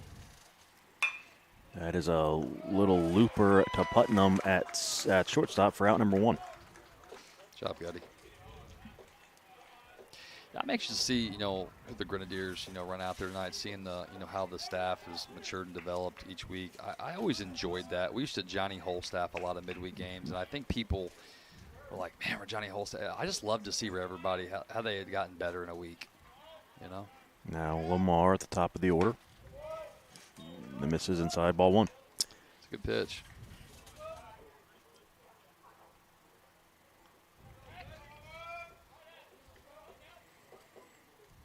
Outside 2-0. Gutty. This is a rematch. We talked about this, their 3rd game in this series. The Grenadiers actually home openers against Campbellsville on February the 8th. and they dropped both games of the doubleheader 11-4, then 7-4. And it was like 70 degrees. And it was like 70 degrees. It's like, you want to play baseball? Schedule Campbellsville. But, hey, at least they're playing an odd number in a series. Like, we're going to have a winner of a series if we play them all, right? Yep. That is sent into left field. That'll be a base hit. Long gets over, cuts it off.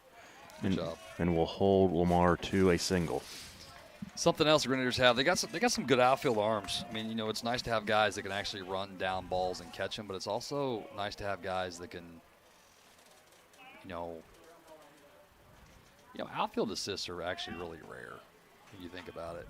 Like, I can probably remember in my entire catching career 15 guys gunned down at the plate. My career, because, guys would cut them off, and it's like, I didn't say anything, let it go through, or, guys would, like Hazy last year, he didn't really kind of come get it. He's got plenty. I mean, he threw it all the way to home from, like, his back up against the wall. It's just shows they got some really good arms out there. But it definitely is nice to have, especially when you get, like, Chillicothe. It's a small park. These guys can all stand at the wall and throw it to home plate because it's a bandbox.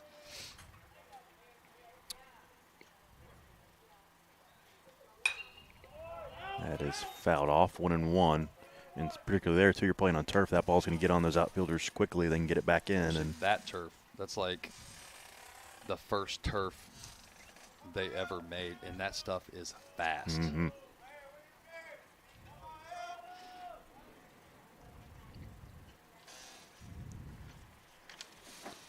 That is a little check swing grounder. Burdett's not going to have the tag. It goes.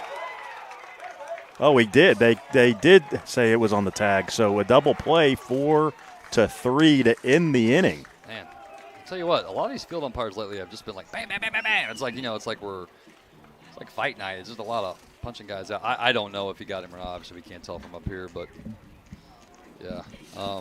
Anyhow, talking about Chillicothe, that was when we switched from Kingsport to Chillicothe, man, that has actually been a, shout out to Brian Wickline and the Paints. They do a good job. But, man, that place is like, you could hear a mouse fart in there. I mean, it's like, when you get, like, rabid competitive college baseball teams, it's like one guy's like, let's go. And it's like, damn, somebody have, like, a megaphone in here. It's just, it's crazy how intense those environments. Mm-hmm. The Point Park IUS games over the years, man, it was like, you're almost like doing a commercial for a leave at the end of the game. Like, you need to take a leave. You've experienced 8 hours of, loud competitive chatter, and every hit off the bat as you're walking the same is like boom. It's like, is that ball gone? It's like, no, it was just. And I think that roof just holds that acoustics. Noise in. It's a really cool place to watch a game. If you haven't been up there, it's a really cool experience. Yeah, I would encourage listeners too that maybe it's somebody from an area close by, like, get out and watch college baseball. Never ceased to amazed over the years how many kids stop by the office and say, I think I can play for you. It's like, have you ever seen us play? No. It's like, okay, well, that isn't always bad, but it's like, get out and watch college baseball. That would be a great signature or a benchmark, way to see River State's conference in action. Yep, man, it's a good way to kind of learn what you're getting into here. This is not. It matters. Yep. Good baseball. Yep. Luke Powell leads it off here in the fourth. There's a strike. Got to get Luke going. He's had some great at-bats, though. He's seen some really good takes. He's got good plate discipline. He has a plan. Just hasn't really got rolling yet for the Deers, but 0-2.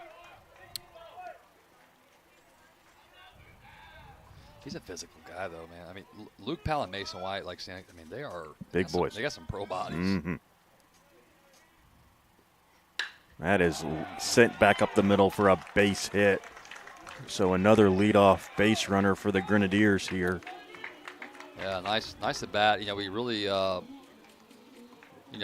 had two great takes on, I would say, borderline pitches or just pitcher's pitches that maybe thought was, kind of iffy. But make no mistake, when McNeil came back across the plate, he definitely sent it back where it came from. He's actually, I think, in 3 attempts as a leadoff hitter, he's got on base in terms of leading off an inning. And Burdett will follow and take strike one. Bam, bam, here we go. See if he can get on again. The cape is fluffed and pressed and ready to. He's just. I mean, he has been on a tear. They check on Powell. He's back safely. It's a good time to kind of switch it up a little bit. I think maybe like not necessarily bunt for a base hit, but you can use the sack weapon.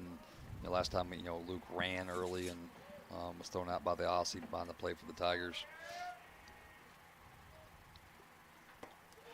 1-1. But like we talked about before, just like Luke running and getting thrown out, just the idea of he will run, you can weaponize that. It's like, oh, he will run. So pitchers are being quicker to the plate. They maybe will throw less off speed because they don't want to spike one.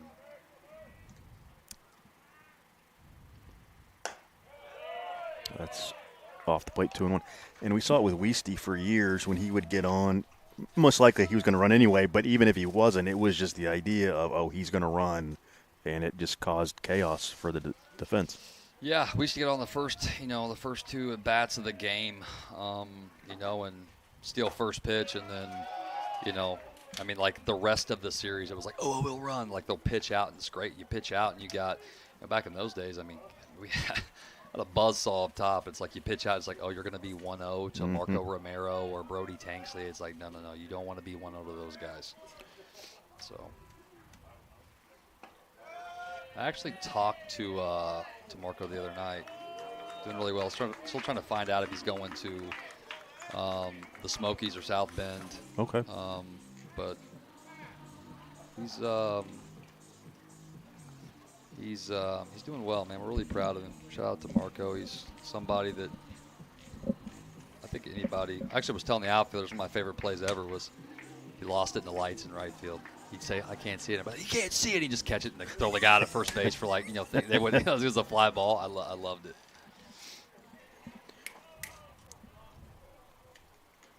So Buford Sanders is going to out check with the home plate umpire, guessing where those pitches were. Yeah, it's always a good conversation to say, well, my catcher isn't setting up off the plate in, must strike counts, so it's like, you setting up in the other batter's box? No, well, then where's it at? But it is tough being an umpire. I'll give him credit. Flock takes a strike. Yeah, to Buford's credit, sometimes just like, letting them know, like, hey, this is important. Like this matters. He gets to be better. It's not really malicious. It's just, it's like encouragement, like, hey, you need to do well on the exam. You probably want to do your homework. That is a grounder in the hole. Second baseman over makes the play for the first out as Lamar makes that toss over. Yeah, not ideal for Flock. Kind of called it. I figured he'd try to hook one. He kind of got a little big. Eyes got a little big on. But, the Grenadiers have, a guy at third base with less than 2 outs. And now it's just, Murph can hit a 20 hopper to the second baseman and cash in for another run for the Grenadiers.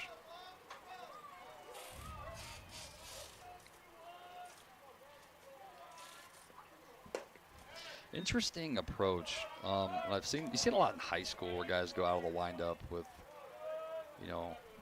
whether it's, they could squeeze here. Luke would have, a 2-second head start, but it's interesting to see it. I don't know. Not say it's right or wrong. It's just I would probably err on like we're going to be out of the stretch. Keep guys close to the base as we can. Bases. Birdie's really, being, I guess, conscientious because there's nobody holding him and he's, out of the windup. It's like, rule of thumb for listeners out there, you should be as far off the base as the maybe not all the way, but like you should really like expand your, your leads, and like maybe not get as big of a secondary, but just, right? You're not going to have a normal lead and then get a great secondary. It's like just get a bigger primary, smaller secondary, and then sprint back to the base to eliminate the backside pick. But so Murphy strikes out there, so it'll be up to Hazelwood with 2 away. Can the Grenadiers come through with another 2-out hit? Yeah, I'll tell you something else. McNeil, or McNeil, Buford walks out and asks a couple questions. Sometimes like, yeah, thanks, coach. Like I'm out there working my butt off, and they are there. Thanks for I think there's a lot of tact with older managers, just, asking questions. There's nothing wrong with this asking. You can ask. Not arguing balls and strikes, just asking. Mm-hmm. The big thing is we're not talking about balls and strikes. Why not? That's like the most common part of the game. Right. Why wouldn't right. we? It's pretty important, but seems to energize McNeil, I feel like. And he gets out of it. Back-to-back strikeouts to end the inning, and we move to the fifth as the Grenadiers strand runners at second and third. Yeah, poor, really disappointing effort there. I mean, you'll have it, but once again, at the end of the year, we used to say, I don't think this was Dave Collins saying it, like at the end of the year, your batting average with runners on third base and less than 2 outs will be your season offensively. It's like you just really got to find a way to capitalize there. But and really, this is the first inning where the Grenadiers have not been able to convert when they've gotten a runner into scoring position. They've at least been able to scratch home. Well, they had to earn it. Right. There, like where Campbellsville dropped a ball or missed a ball, misplayed a ball on left, or hit by pitches, walking, free bases. I think it's a theme though. The Grenadiers are good at accepting free things. Oh, it's free? Sure, I'll take it. It's like, oh, it's free? Yeah. It's like that, there's nothing free. So that's a good sign that we are willing. It's like, no, I'm good. It's like, no, you take it if it's free. Even if it's like, I'm full, I'll put that pack of peanuts in my bag. Save it for later. You may need it one day. But just gotta, you gotta earn it at the end. Nothing free.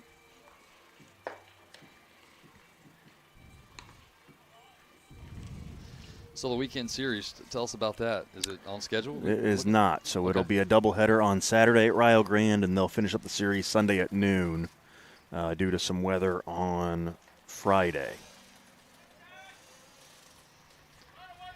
Well, I'll tell you what, Rio can be one of the windiest places you play. They're in Ohio Christian. I don't know what it is. Just first pitch swinging for McCann. He's got to go through the teeth here. Looks like 3, 4, 5. Mm-hmm. And that is a slow roller foul. So it'll be interesting to see. The Grenadiers have been at home, as they always are, to open the conference season. Now they'll head out and get a little team bonding and see how they do in Ohio, in the Buckeye State. So after, I think I should know this, right? Because I made the schedule. But after this weekend, we are in divisional division play, right? Correct. They go to Midway. Chopper back up the middle. That'll be a base hit. Yeah, our division's going to be tough. Mm-hmm.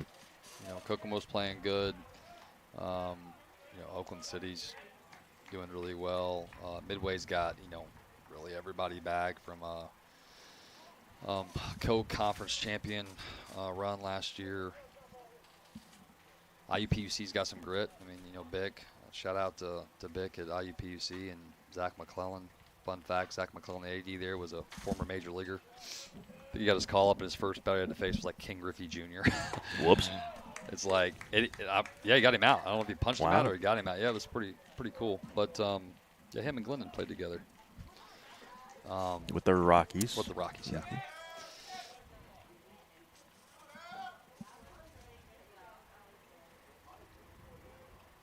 The 0-1 pitch, and that grazed sights. Always interesting right there, too. It's like you think he intentionally meant to hit you with a breakable. Right. It's like, I know. It's no fun to get hit. I get it. Try catching every day. It's like you signed up to run track, and you're like, are we going to run today at practice? It's like, yeah, signed up for it. But, yeah, it's no fun. So Wright will be the batter. 2 on, nobody out after a single and a hit batter. Anxious to see what the Tigers do here. They may try to, cut the lead down by moving the runners up, giving away an out. You never know. Corners are in. Big swing there, 0-1. You never know. After that swing, I don't know. I doubt it.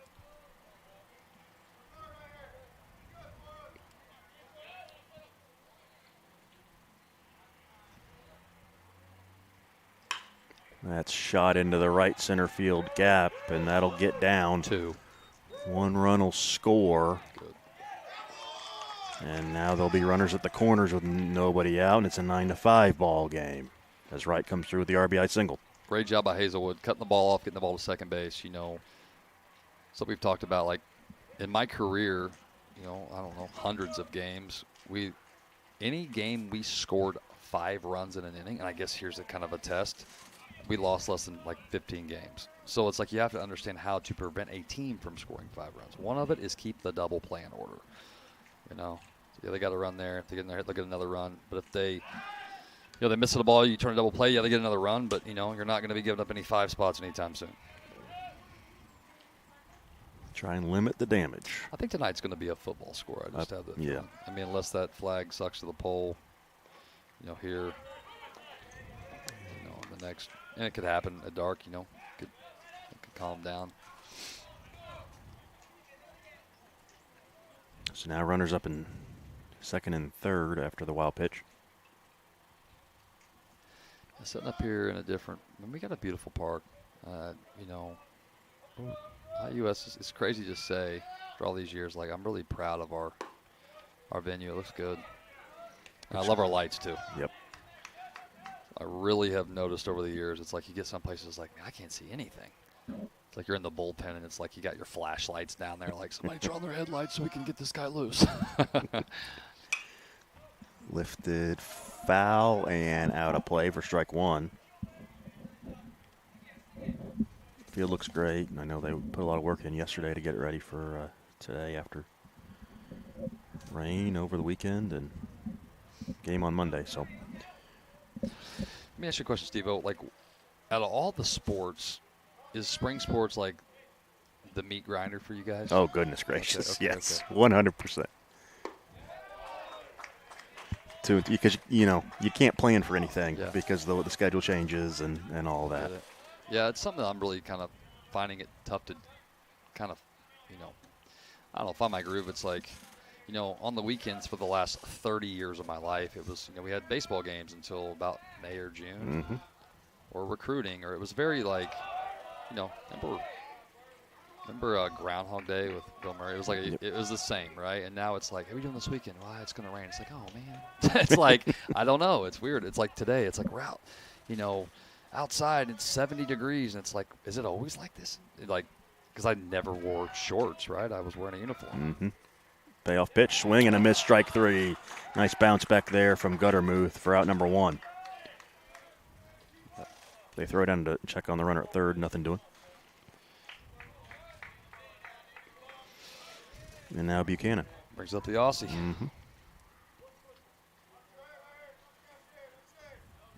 Something I've noticed since I played is just like the dugout or the field talk. When we played, like, we all talked like all the time. It was like, well, you've seen like Bull Durham and like just all the baseball talk. I've kind of noticed this just over the years. It's kind of like slowed down. Maybe it's because I have a headset. I don't know. I think it's definitely gotten. The dugouts obviously are,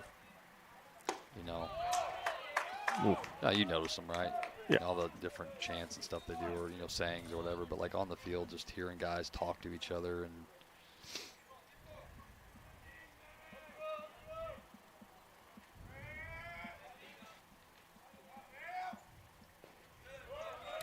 Another good block there by Murphy.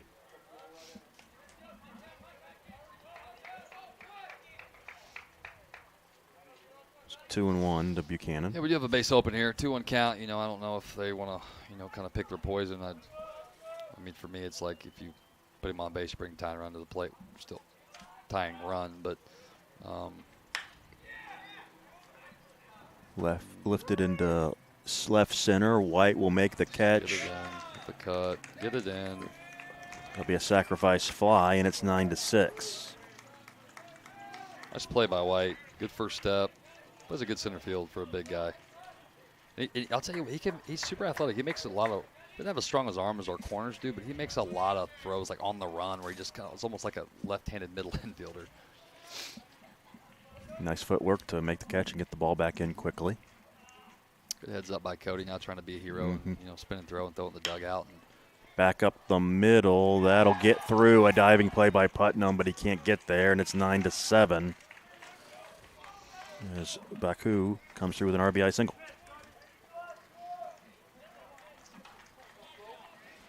Well, this may be a NFC playoff score tonight. I don't know at this point. Back and forth. It's felt quicker than really what it is, though, I think. Mm-hmm. You know, the free passes in the other half of the inning were hit by pitches. It was quick, right?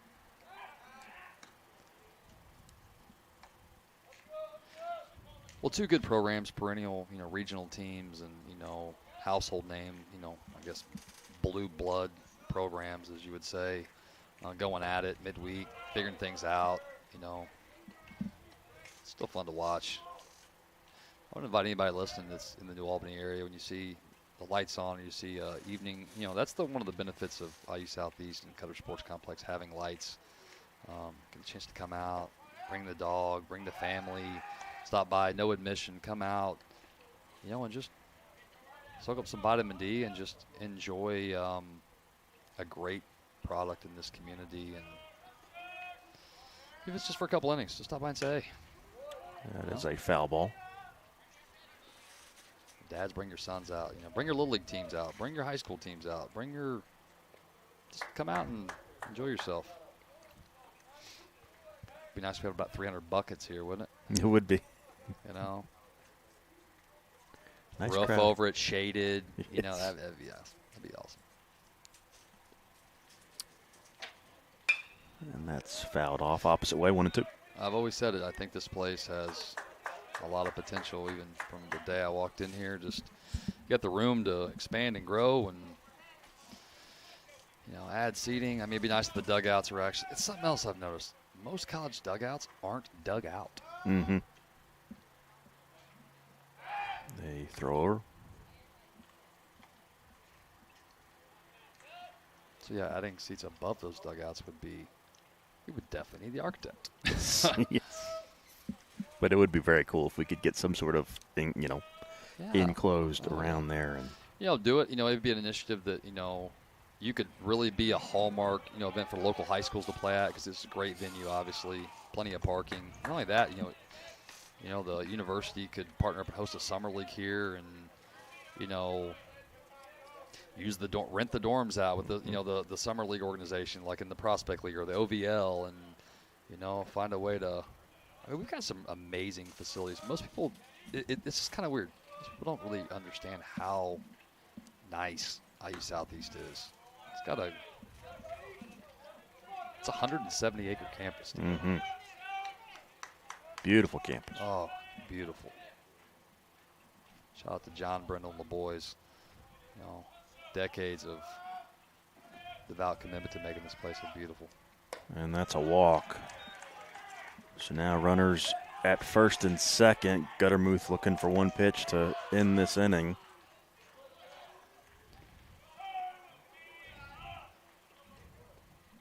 And the batter will be Lamar as the lineup turns over. He's done for the day. Looks like we're going to see, it's like Cade Rush.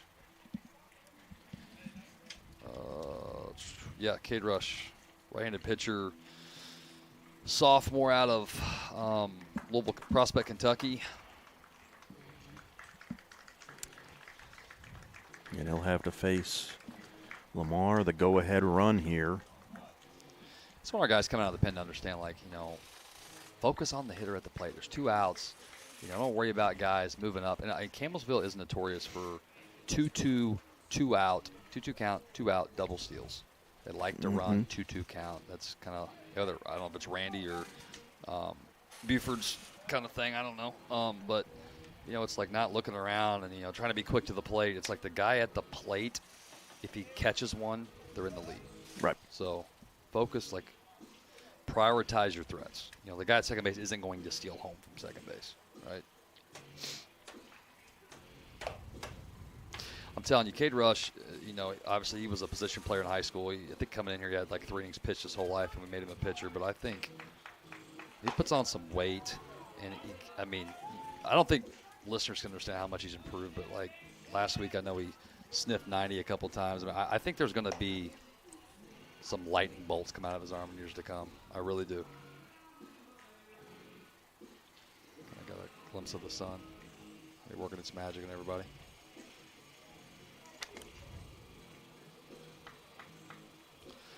This will be Rush's 8th appearance. Oh, sorry, go ahead, Ben. No, I was going to say softball had some big ones the other day. Mm-hmm. Macy's Inc. Shout out. Big Mace. Walk-off winner. Game 2.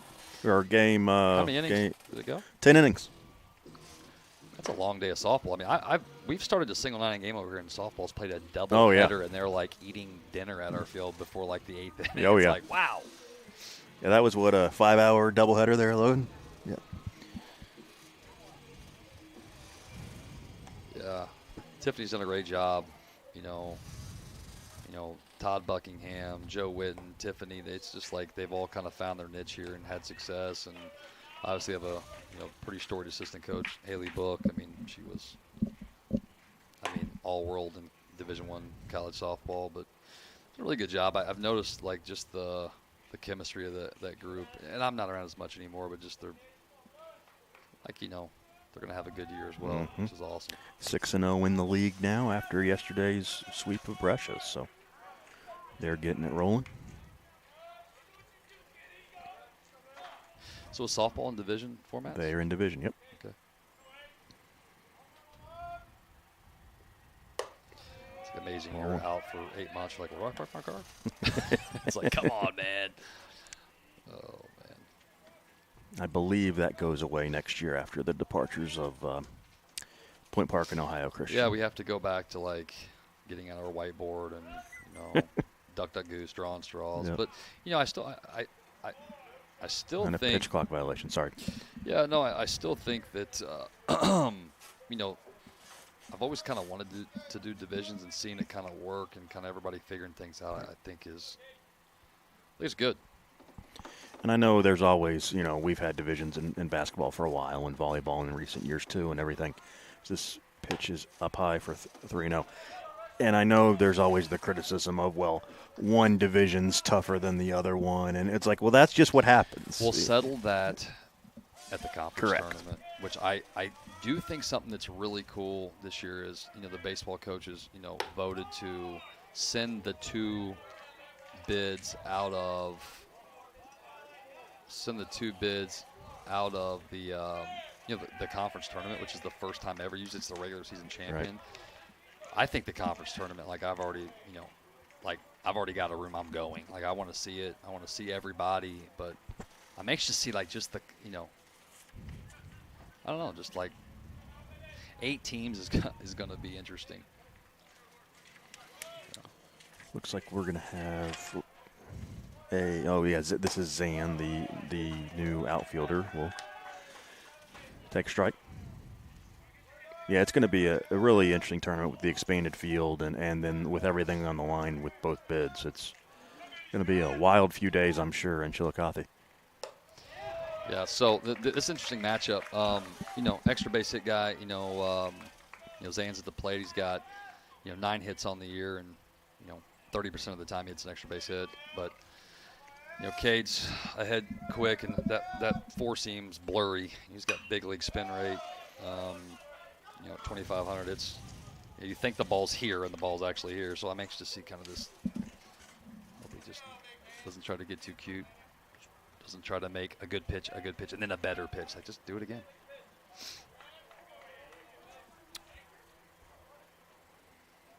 Oh, and that's lifted into left and gone. A grand slam. Yeah, well, like I said, he hits it 30% of the time. It goes a long way. Tough break. 2 really good pitches, overwhelmingly kind of baffled Zan early, and then just, I think, tried to do too much there. Cade did. Just really missed his spot. If we went back and look at the video, it's like Murph was on the outer third. Like, I don't know if you saw it. He really kind of got outside of the plate, like over here, and he just, adrenaline takes over. I'm going to just kind of grip it a little too long, and arms late, ball's over the plate. So now he'll have to face McCann. Yeah, we're approaching a AFC Championship Yep. game. I mean, Somebody missed an extra point somewhere, but safety ties this thing up. That's right. 1-1. No, but like situations like this, something I would give Cade a lot of credit, for, and other guys out there is like, I tasked him with doing something new last year, becoming a pitcher, and he's had a great attitude. But like just that, has comes in and inherits some runners, tough spot, gives up a big hit, but like first pitch, strike one, right back in it, That missed 3-1. Well, I'll tell you this, watching Murph. And Murph's caught some good pitchers, when he was on the National Division I Junior College runner-up team last year at Wabash Valley. But it's like you see him it's hard. There's guys that you catch where you can like almost look at the dugout and there's guys you almost have to watch it in your glove. That's how you know somebody, somebody has good stuff, for guys tuning in out there. That was interesting, off of Murph's mitt, ball 4, and the umpire hands Murph a ball, gives it. Yeah, tough night for the boys in blue, or black and blue. Popped up. Will it stay in play? Shield over, and it's out of play. Strike one. Well, I'll tell you what, I think for all of us, including us, Steve-O, in games like this, and it kind of gets, a little sideways, it's hard to really focus and concentrate. Yeah, as we approach 2 hours here. Well, let's see if Sides doesn't have to use his body this time. Right. He'd like to swing the bat, and he does, and that's going to be a little flare into right field for a base hit. Sorry, a little coach talk. It comes out of me. I'm sorry to listeners. I just start talking. What are we doing? I don't know. I'll say it's the wrong play. I just curious. Runner goes to third, so first and third now with 2 away.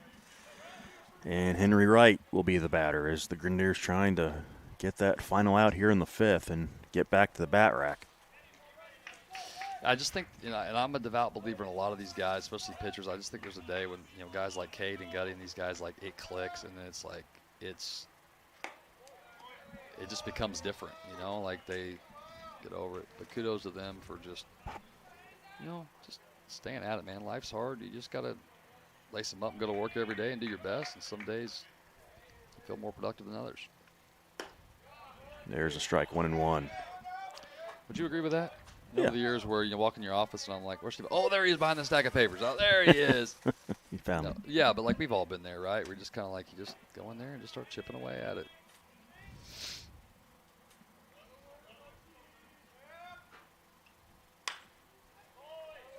And that's out of play, 1-2. Let's try this again, Rush. Let's just go out. Let's just do it again. Let's just, let's not. And this goes for all pitchers out there. You just, and Glendon, and I had some amazing conversations last year where it's like, I made 2 great pitches, I'm going to make a better pitch. You don't have to. Just do it again, The pitch. Nice. Oh. And it is ball 2. Man, that's tough. That's tough. Yeah, anybody watching the game has seen a lot of that over the years where I don't think the umpire actually saw it. The batter didn't. Yeah. The batter needed a seatbelt. So a 2-2 count. Runner goes, and he's caught in a rundown. There you go. Perfect. And Flock will tag him out to end the inning. Great team defensive stand right there. That was great job by Logan Murphy, being decisive, giving birdies there, sprints at the runner. He's not caught up in like what's going to happen, and then they just close the gap on the in the Sandlot pickle. And that's something where you've got a pitcher out there who looked like he had strike 3, then throws ball 3, and you just run out of the inning. Who knows what you would have had. That was probably by design, I'm guessing. I think they're trying to use a little trickery where it's like a little delay steal, trying to see if they can get us to mishandle the ball or how we're going to react. And I thought the Grenadiers did a great job. They probably haven't encountered that a lot this year, just like birdie sprinting at the runner, getting somebody sprinting and the other guy closing the distance to where you're going to get the out fast, because if the guy at third base scores before you make the third out, the run counts. Grenadiers back to the gravel pit, crushing rocks. We got a find a way to get it going again and fight back in, in this game. It just starts with, like great at bat, a leadoff runner, or just maximizing every opportunity.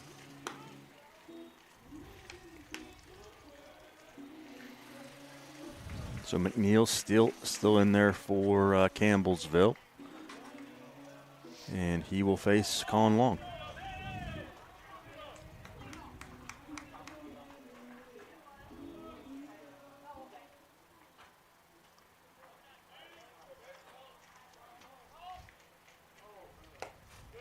Ball one. That's a little reciprocity call there. You notice that that's one of my biggest pet peeves. It's like somebody misses a call and then you got to miss another call. Not saying it was like malicious. I'm just saying like it seems like it works that way. Mm-hmm. I mean, at the end of this game, there's going to be 400 competitive pitches thrown. So I guess, it's okay to say you missed, 5% of them. There's a strike. What about the big league guys? Can you imagine with the umpire grading scale and seeing guys that missed 2 pitches in a playoff game and guys are throwing stuff that your eyeballs can't even follow? Not even that, catcher setting up over here and the umpire just being like wide open. It's like, man, don't get me wrong. I mean, Logan over there loves to bring in the scorecard, as that's going to be a little looper for out number one. The next day, and like, look, he had a 98% success rate or whatever, which is, ridiculous with what these guys are throwing. Something I hope our conference goes to, though, where we're on this. I think basketball has synergy, right? Correct. I think baseball, softball, I don't know if softball does it, baseball conference teams should be able to get synergy just so you can actually you can generate reports for umpires, like, for the assigner and say, hey, this is what the guy looked like last night. Just a way to obviously improve. Well, and you would hope that, the assigners could get it and check on their guys as they go along and help them, you're right, improve. Well, we statistically track players, right? Yep. Playing for keeps. Like, why can't we statistically track officials? That's fouled off. And quite frankly, this is where the young umpires are going to start, right? So yeah, absolutely. You want to be able to be honest. Like, hey, instead of I think that's something like versus like my opinion of you was. It's like, hey, the synergy report showed. Ooh, there's a hit batter. The heat map and the strike zone, which if you've ever seen synergy, it's pretty cool. But it's like, hey, this is how you did. You missed 11 calls and 9 of them were breaking balls. So it's just like, maybe anticipating that or just. Why don't you explain? We know what synergy is because we dealt with it. Why don't you explain to the average fan what synergy is? So synergy is a rabbit hole. Synergy. I love synergy. It's a scouting platform to where you have multiple cameras set up and you have a system that tracks. So let's say Mason White's hitting right now. I could get on Mason White's synergy and say, I want to see Mason White in 1-1 counts and every breaking ball he saw all year and push enter, and it will literally populate with video 7-second clips of every single 1-1 breaking ball he saw. Runner the goes and he's safe. He gets the hand in. Ooh, got that Pete Rose down. I love that. But anyway, it's really good not only to scout yourself. I think that's where the greatest benefit lies. But you can grade officials, you can prepare for opponents, and I think there are teams out there that don't have the manpower on their staff to spend a lot of time, watching film or going out and seeing opponents. So like synergy allows you to kind of like boil down the information quickly. But you have to know how to use it. It's really. And it drills down to the minutia of. Oh, it's like you can say I want to see Connor Freeze against left-handed hitters in the seventh, the 7, 8, 9 part of the lineup or the middle part of the lineup, and the third game of a conference series with under the lights. And you're like, what? Like you can literally create that. It's pretty fascinating though. Bryce Curry at Synergy should be cutting us a check anytime now, hopefully. That sponsor. Bryce knows me well. But like my wife would tell you, synergy. It's like she comes out last year like 2 in the morning. You doing? They're looking at synergy. It's like it's just like I think it's a coach's candy land. I don't know. It's and the other thing that's very cool too. I'm assuming baseball's the same way. Basketball, you can go look at what Duke's doing. So they're changing that. Okay. So, and this is something that I would actually tell Bryce and the boys at Synergy they need to get fixed. They've had some like login theft of teams that, and I'm not. There's no accusations here. I'm just saying there's people that are using other people's sign-ins. I think from what I've gathered to sign in, and they didn't pay for it instead. So now they've kind of capped teams on what they can see.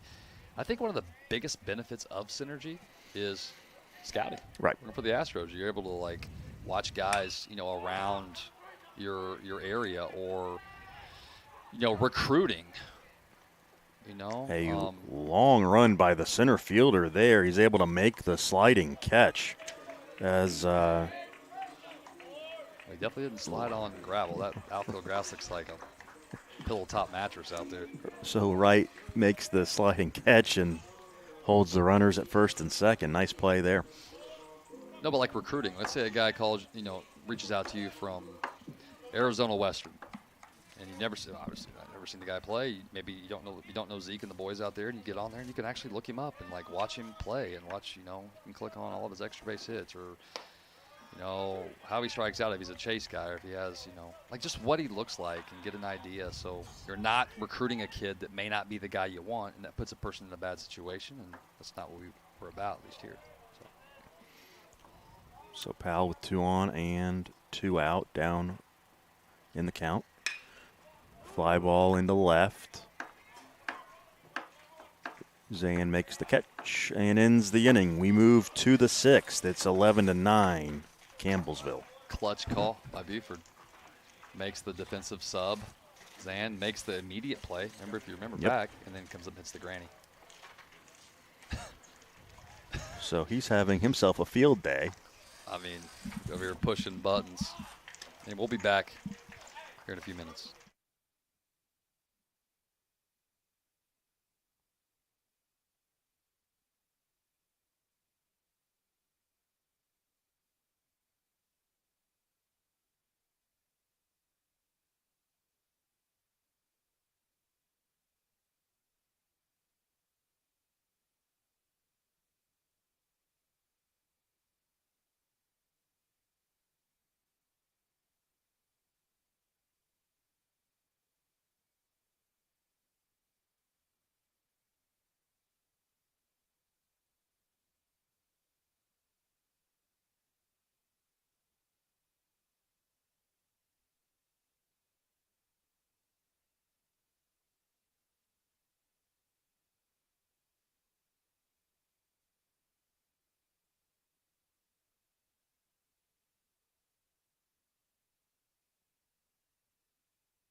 Connor Freeze is the new pitcher for the Grenadiers here in the 6th, and he delivers strike 1 to the man Henry Wright, rather.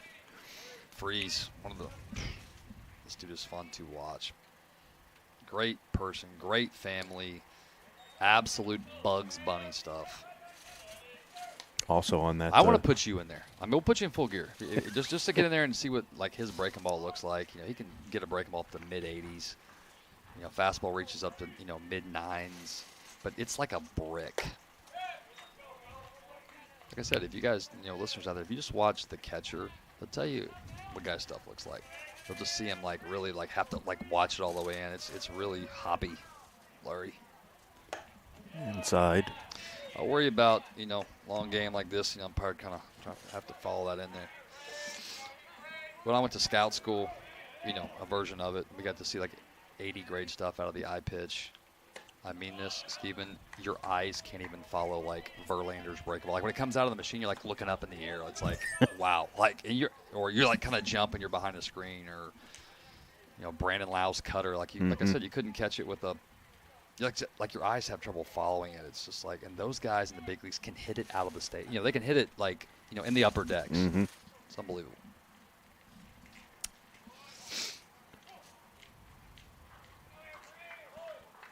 Freeze, I think, he's kind of been up and down starting out, but once he gets going, I'm telling you, he's had a really good career here. That was huge on our World Series team, right. Late in the year, especially for the postseason. But next year he was our closer. Last year was like a two-headed snake with some of the guys, but this year started out a little, I mean, you would expect that, just, trying to, I got a new coach, some guys may, this goes all the way around, may, and I'm not saying this is the case, but may kind of overdo it just to kind of be out of character. But I'm telling you, he finds it. Gosh, I've seen guys fall down in this, like right down the middle of breaking ball. Like it's really good. He's a pro. If he wants to play professional baseball, he absolutely can do it.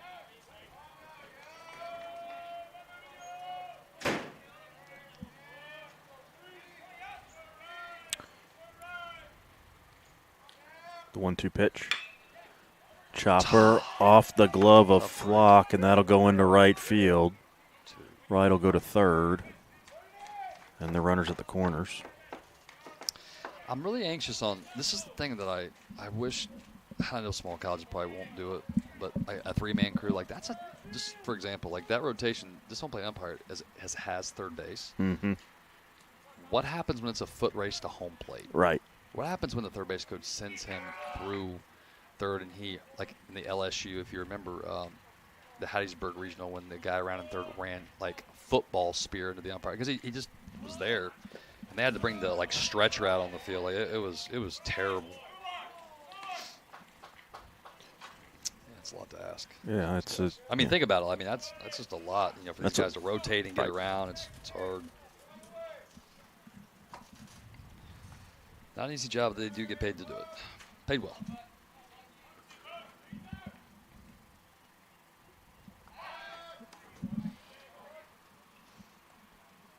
So Buchanan offers at the first pitch on that bunt there, so it's 0-1. So they maybe try and put a little play on here with runners at the corners, nobody out.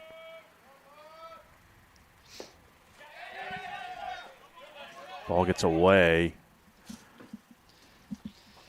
So the runner will advance up to second.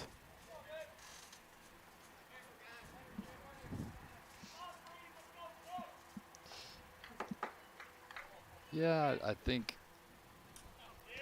there comes a time where it's like a big game that day, and you're like, big game. I'm gonna crush the ball. I'm gonna hit my first home run today. It's like, it's probably gonna be a tough day. It's like just we just gotta be ourselves. I mean, I think I speak for all these teams. These, the Grenadiers, the Tigers, whoever, the Red Storm, the Pioneers. Everybody's just trying to figure out like who they are, and then I think the team that actually consistently plays to like their true identity of who they are. And that's over to right, but it's dropped. Hazelwood will get it in, but a run will score, and it's 12-9. Two muffs. I mean, Max's was tough. I mean, Hazy's battling the sun, but we got to make that catch. It's again, we're eyeballing down a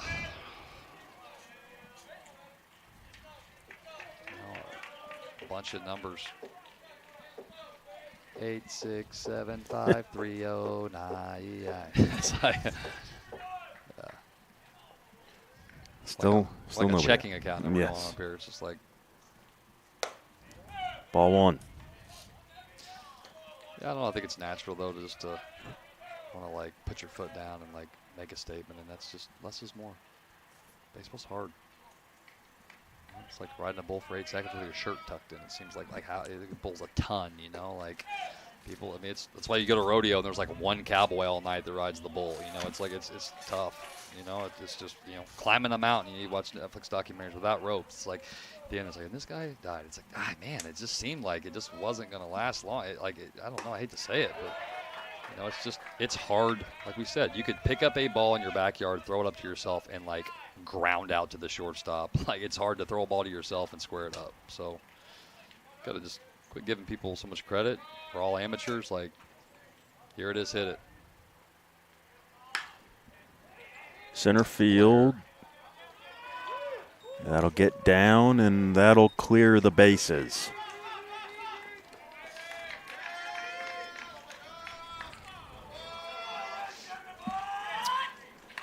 (14-9).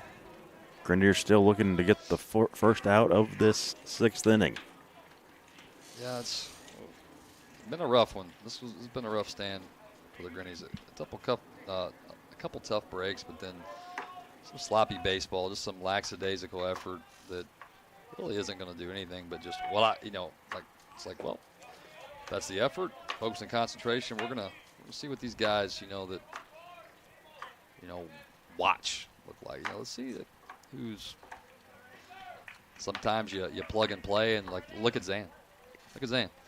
Oh boy, can't catch a ball on left. Whatever happened, maybe he's got a bum ankle. Maybe he's just limping. He's injured. Buford in the middle of the inning calls time, subs for him. He makes directly the next out, and then comes up in the bottom of the inning, hits a granny. Mm-hmm. It's like sometimes it's just like, hey man, it's all good. This ain't your day. That's why we got a team. That's why we got a bunch of people here. It's like it's somebody else's turn. But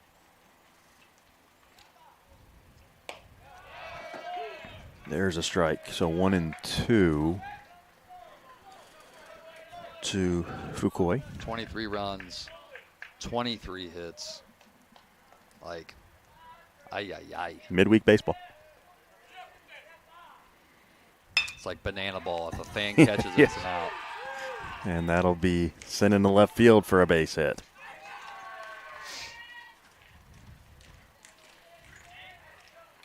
Well,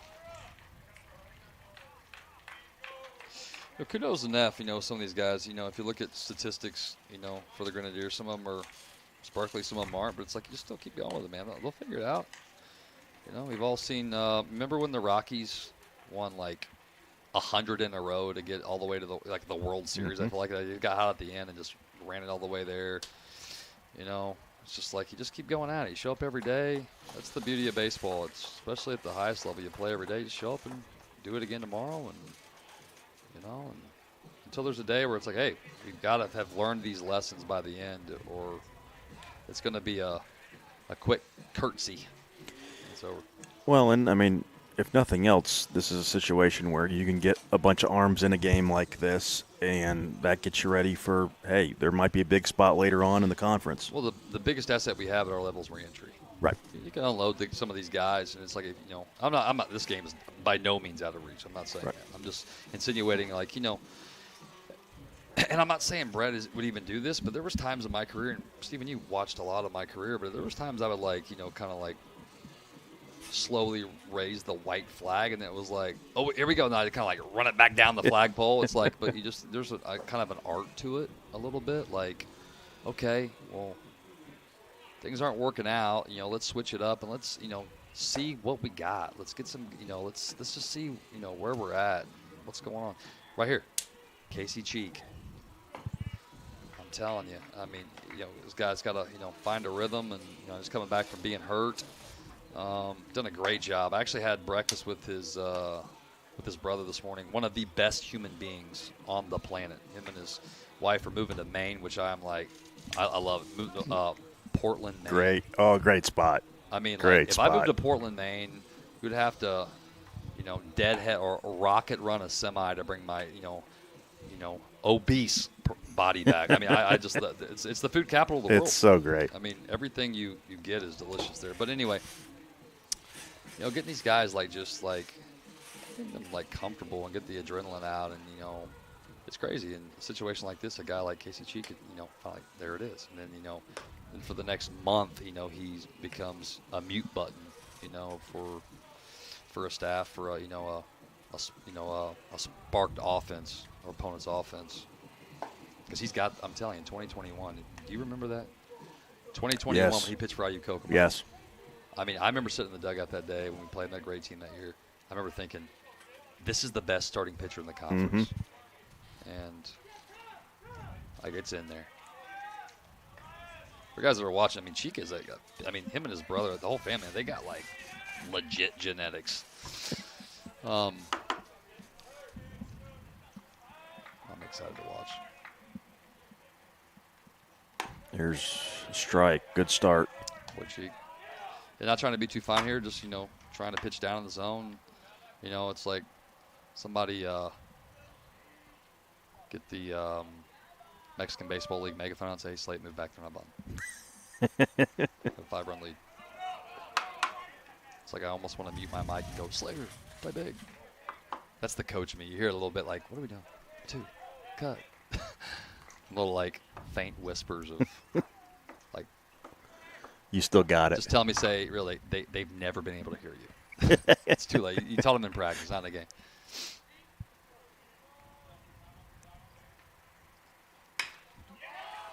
Line drive down the right field line. That'll get down. 4, yes, 4. Good call. Throws cut. The Tigers just like to hit here. I Yep. mean, Steve-O brought it up. I mean, you look at these. How many runs total have they scored at our place in the last 3 games? I think now we're up to 32, if my quick math is. So, yes. The Tigers, on your 33. guys' ascent early, we've. I don't know what it is. I mean, that is true. There are teams that. You tend to score more runs at different places in different years. Like these guys obviously like to score here.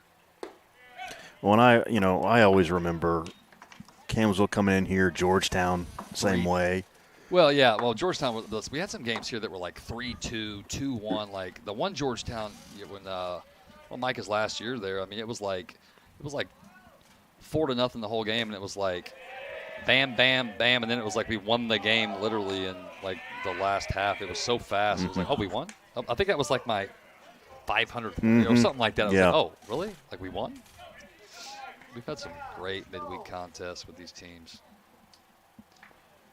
Cumberland U,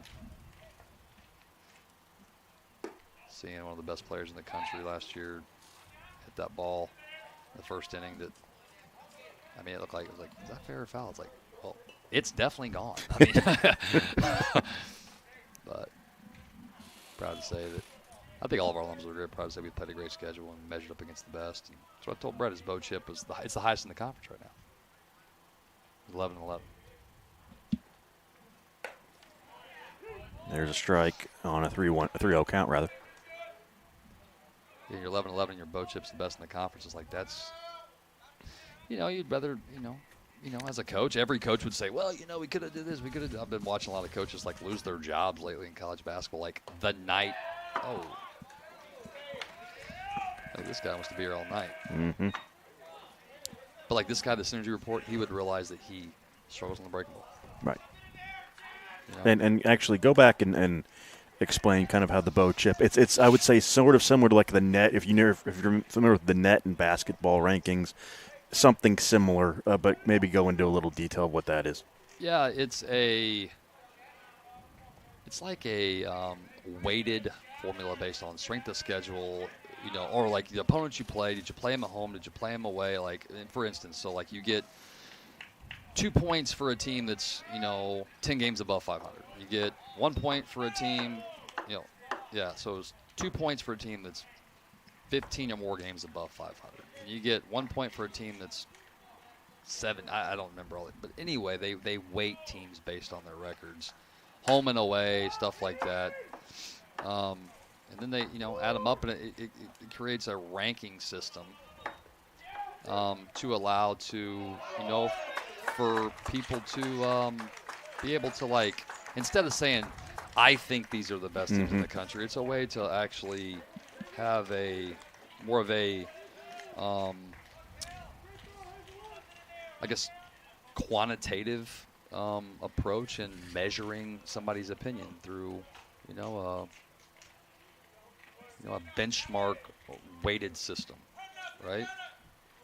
McCann I mean, you would think I would know that. I've never been a rater. I served on the oversight committee for ratings, but Yeah, I mean, it definitely matters. I mean, it matters especially if you're, a top 25 team. You got 40 wins, and you trip over your shoelaces in the conference championship, or it helps you get this being a 2 seed and a 3 seed, and stuff like that.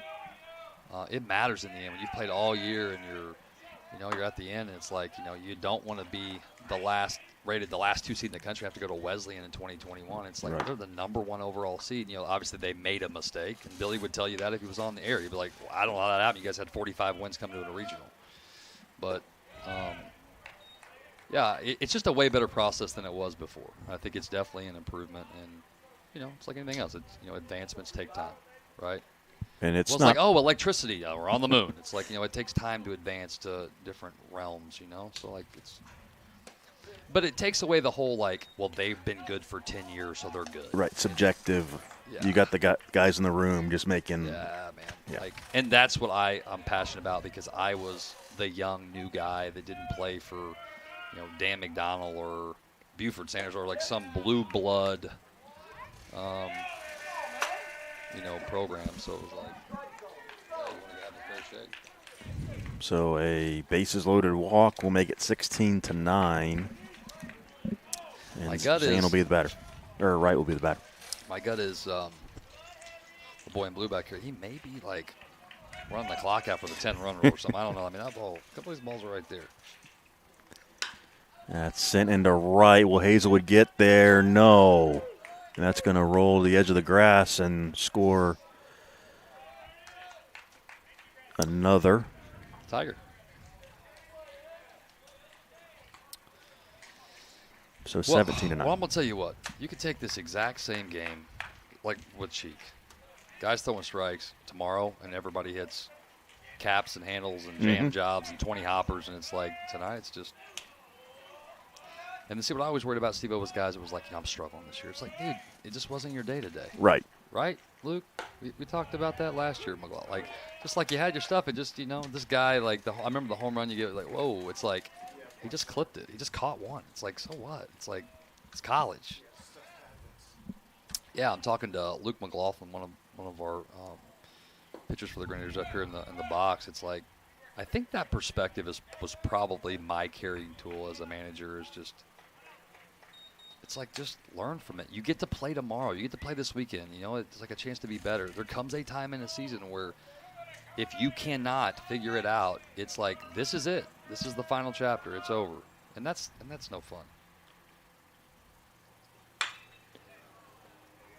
Into center, White will get under it, make the catch. Good job. Sacrifice fly for Wright, and it's 18-9. Yeah, what I'm interested in seeing is, like, I want to see the Grenadiers be like, oh, you think we're going to go down like this at home? Yeah, it's going to be hard to come back from, give a team 20 runs, right? I'd say give. I mean, they've hit some BBs around here. But, like, just say, like, hey, it ain't going down like that. It's just that we may be here for 4 hours. And sorry, honey. I love you. I love you. I will make it up to you. Shout out to my wife at home with our precious newborn baby, Mila. There's a strike. I mean, it could be 30 degrees. Yes. So, like, for me, it's like, man, we got the windows open, the plexiglass. It's like, there's no breeze. I mean, it's not like we're up here in our swim trunks, but it's definitely not up here in our winter coats. There's a strike. See, I'm gonna tell you guys something for all the listeners out here, and everybody knows that this is when tensions get high. And I would encourage anybody that's aspiring, official or coach, you want to be aware of this. Things go awry, and there's some, lack of focus on players and, umpires or whatever. It happens. Nice play. Oh, it was probably the right call. But anyway, you hear the tensions picking up here. Yep. Over the umpire calling a ball in the dirt. Well, don't get me wrong. I'm not getting on him. It adds. It like just sprinkles gasoline on the flames. It's hard, but we all got to be like, all of us, coaches, players. These are grown men out here. Their mamas and dads didn't drive into this game. They're grown men. So, and not everything's going to go your way in life. You're not going to like, well, I went to college, got my degree, I went for this job, and I get this job. Nope, that's not how it works. It's not how it works. You may be the most qualified, just don't get the job. You may have, put in the most time and hours, and somebody may get promoted over you. That's life. What are you going to do? Throw a fit? No, you're just going to lace them up, and you're going to find a way to be better.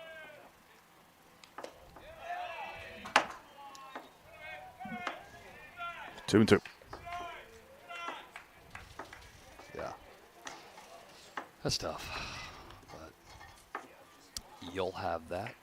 I'm sure the assigner will, like he does, makes his rounds and see. When you have games that are scores like this, these are points of interest. And they are really. Like, how did the game be 18-9? The assigner will go back and look at it. So the inning ends on that strikeout there. Cheek's able to get the strikeout. And we move to the bottom of the sixth. And you're right. I mean, just. Here's the thing. We all have good days and bad days. I mean, there were days where I literally thought Cody Malone didn't even have a glove at third base. Like, could somebody give Cody a glove? I remember a specific game in the conference tournament. Yeah. And then he came up and hit like 3 home runs that game. Yep. So he made up for it. But there's days you're better than others. And I'm going to tell you something else. You're not going to do anything meaningful. You think Michael Jordan ran around and started throwing up Hail Marys because he was mad and, the NBA Finals? No. Surgeons do the greatest work in the world with precision, steady hands. I mean, like, you touch the wrong thing, somebody's paralyzed. Somebody bleeds to death. It's like you're going to do anything you do that's great is going to be under control. It needs to be, I think, a point of emphasis for everybody listening. Like, if you want to do special stuff, you just got to be under control. You can't be overtaken by emotions and get reckless. But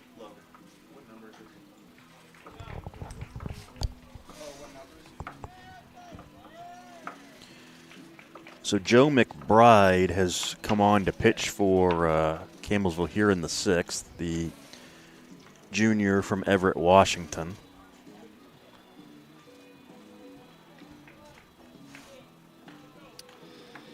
yeah, I think overall, looking at Campbellsville's kind of 5,000-foot view. I mean, they did a really good job on both sides of the ball. They're hitting 302 as a team. I think they're either ERA. Everybody goes to ERA. I go to opponent batting average, and I go to just immediately to how many innings have they pitched? They pitched 140. They've given up 149 hits, so they average a hit per inning pitched. They've walked 70 to 173 strikeouts. That's a pretty good ratio. Opponents hit under 270. For early in the year, they've pitched it pretty well. They've hit it pretty well. I think their Achilles heel so far has been the fielding. They're fielding 950 with 30 errors in 18 games. Now, scoring. Not everybody's as good as you. You do a great job, Stephen, by the way. Well, hey, we earned that. Remember Yes. those? Remember those years I come in, you're like, God, we got to change all this. It's like because I was really adamant about doing it right. Right, Steve-O? Yep. And but you just never know if they're right. But I would say overall, they look like they're going to have a good year. The Mid-South can be tough. Well, and I'll say, about tonight, yeah, Hazelwood drops a ball in right field. Flock maybe should have had the bouncer over to him. But, they've manufactured these runs. These have not been given to them.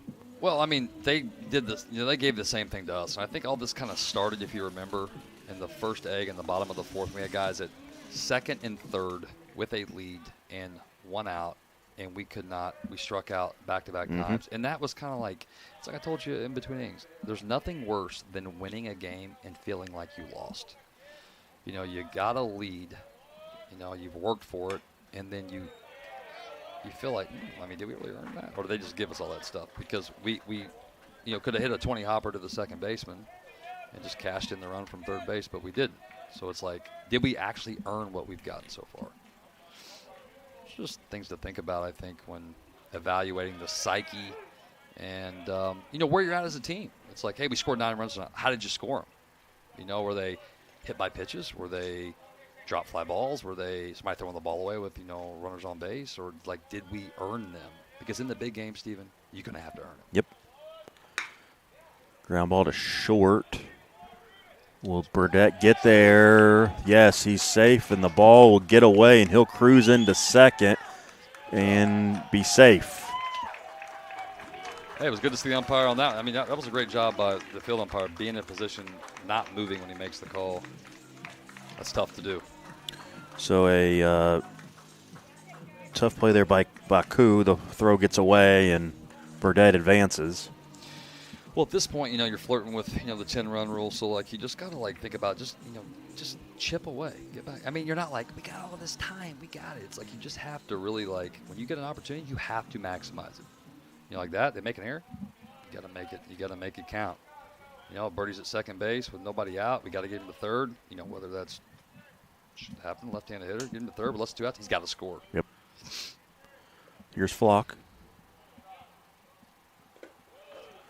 In the dirt. Nice block by Buchanan. I remember my college coach calling me in my sophomore year, Mike Policastro, absolute legend, called me in. Hey, be real.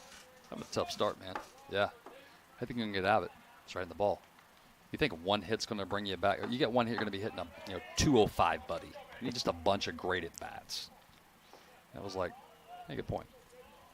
Or when I was asking my catching coach, how do I catch this ball? And he's like, before the pitcher throws the pitch, I'm like, yeah. He's like, let the ball tell you how to catch it. Ball's coming to you. Let it will tell you what to do. And I was like, duh. It just like these little tiny epiphanies. And then it clicks. Well, I mean, one day we were sitting in IU Kokomo, winning 10-0 in the ninth, and they scored 10 runs, tied the game up. I remember that, yep. Ooh. High fly ball into right. It's out. Gone, Max Flock. 2-run home run. I'm not saying I called it a couple innings ago. He just missed it last at bat where he got kind of hung up, but good job, Max. Sends one over the right field wall. Flock's 3rd home run, 15th RBI of the season. What I want to see is, I don't know. You think Conor McGregor sparred his buddy who's just like, he just puts his hands up? He sparred somebody here for months before his big fights that was wearing him out. Mm-hmm. That's what the Grenadiers actually have available. Look at Point Park. Lauren Torres has been saying for years, we don't have a lot of options to play in our area. It's hard, man. I mean, not only do they practice inside all the time in that weather pattern, but they don't have a lot of great, quality teams in their region. Just because there's not a lot of, not a lot of baseball, NAIA programs over there. But we are in the breadbasket of some great baseball, and we have a chance to play great competition all the time. So when you look at where you're at, it's you're measuring up against some of the best. You're measuring against regional teams. Midweek, where it's Georgetown when they went to the World Series. Campbellsville, World Series team. Cumberland University, 2-time national champion. Weekend teams like Wesleyan, Indiana Wesleyan. World Series team last year. Huntington, Mike Frame. Legend. Man, that's pretty awesome. So you can look back and say, yeah, I had a good year, but we earned it. And that we talked about it earlier with the bow chip and everything. I mean, that just positions you to have the opportunity to maybe get in as an at-large to the tournament if you somehow do slip up in the conference tournament. If you do beat these teams. Yeah, I think you got to go on a tear to do it. Not talking about this year's Grenadiers, but to back up, it's you can't play a tough schedule and not win games, which we've won some good games. Right. Say, we played a tough schedule. It's it doesn't matter if you don't win any of them. But I think the Grenadiers, they won the series against Wesleyan, won the series against Huntington. If you look at them, I mean, they're going to be in the mix in the Crossroads for sure. Trevor Goodwin pinch hitting, by the way, here. Take strike one. I think what I worry about in games like this guys getting hurt. Yep. I mean, the conditions are prime. Big series this weekend with her. We got another third baseman over here. Against Trevor Goodwin, I wouldn't recommend that. May drop one down, 7-run game. Guy with 10 jacks last year runs, I mean, he's not really that slow, but he's not somebody that's going to bunt for a hit. And maybe he feels comfortable there. I don't know. Maybe these guys will listen to it and say, man, this guy's an idiot.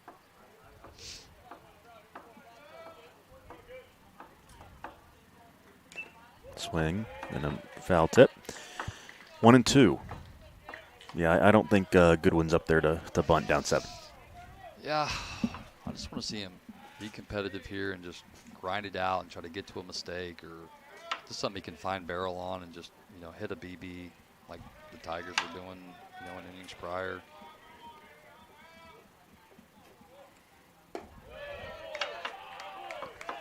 2-2 count. Obviously, there's nobody out, so you're not going to be sending Mackay like running on a pitch or something like that. I mean, I would highly doubt that, just because you wouldn't want to risk, the dub, any momentum. Right? You've gained a little bit of momentum. You scored a couple runs this inning, max it, big fly. You don't want to give them any momentum. Slow roller to second. No play with the lead runner. They'll go to first and get Goodwin for out number 1. Hey, I'll take it. Pays to have speed. The same kind of play happened to the Tigers a couple innings ago, and Birdie tagged him. But by the time the second baseman got to the ball, Mackay had teleported to second base. Mackay's world-class speed, man. He can fly. He can fly. I can't wait to see a dry, firm track out there as the season progresses. I just want to see him wide open.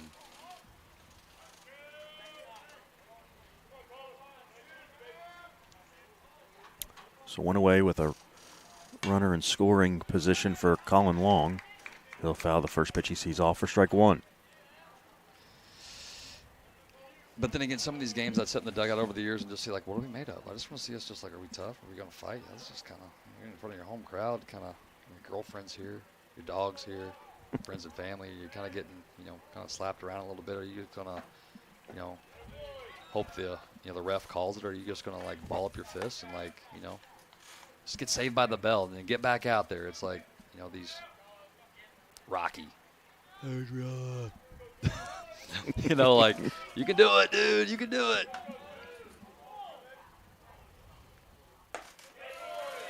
Yeah, I would say every pitch from now on, just go ahead and put the curveball away. The umpire cannot see it.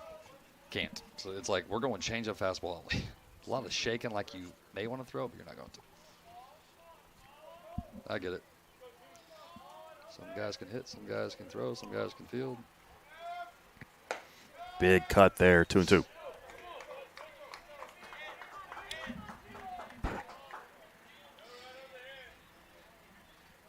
I like Colin. He's a good addition, too.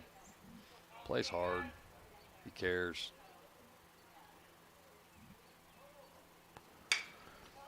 He definitely fits in here in Crimson and Cream. Over near the bullpen. Or Cream and Crimson, whatever. He definitely does, though. He's got that tough, gritty mentality where hitting the hand and the elbow and the same at bat. Got some fire in him. Hanging in there, yeah. I have seen him pick up a ball with, a guy taking his batting off at third and try to throw it in the home dugout. I told him that the other day, calm down. Save your bullets for the hunt. Mm-hmm. But toolsy player, competitive. Him and Birdie were great additions for Vincennes. Good take. Full count now, 3-2. Here we go. You win this right here. You turn the lineup over. You got Slater up, and then you got Big Mace. He runs into one. It's a 3-run game. We're in the third quarter. But you can't run the clock out, unfortunately. Chopper to second. Good strong throw there. I thought he was going to set back, and Long was going to beat it out for a minute. Yep. Lamar with a nice play. Out number 2. I think Long has seen probably an average of 5 to 6 pitches every at bat today. Yep. That's growth. You're getting better.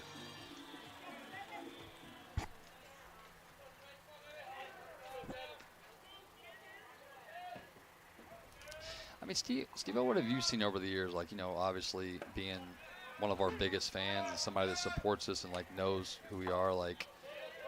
You've seen all kinds of outlier things or, I don't know, just trends that you see over the years, just kind of how it goes. Because it's just it really is a different point of view for me.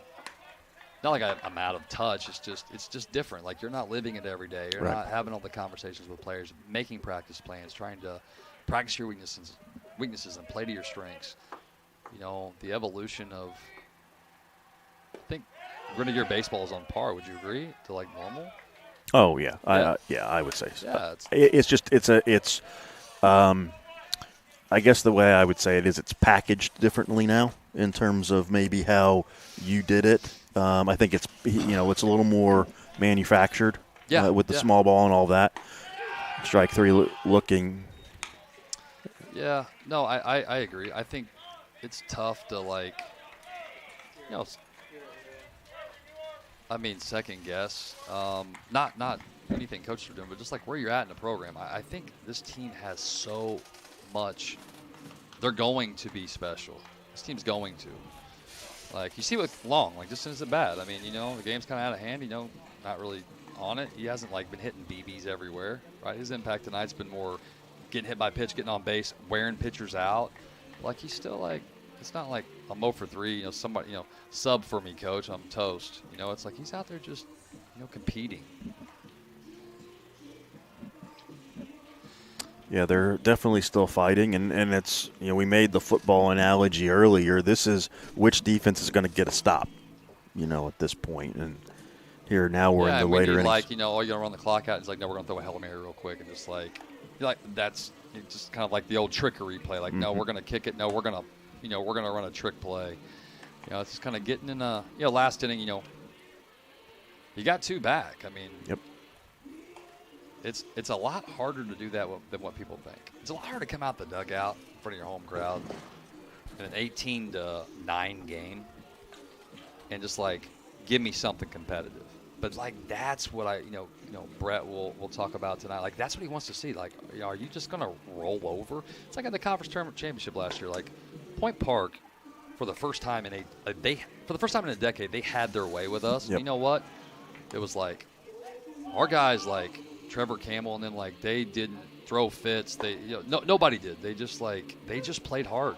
And it was like Point Park, this is their day. And buddy, they had their way with us. They just flipping the bat out. Tell you what's crazy? It was fun to watch. It was. And I mean it. It's weird. I told Lauren that. It was like everything they hit was a laser. Mm-hmm. All their pitchers were, and it wasn't like there was a lack of preparation or effort. It's just it was a long time in the making. I'm not saying they hadn't beat us before in a conference championship, but that was handedly. I'm anxious to see Point Park. I wish we played them in the regular season. It's crazy. It says I loved that series.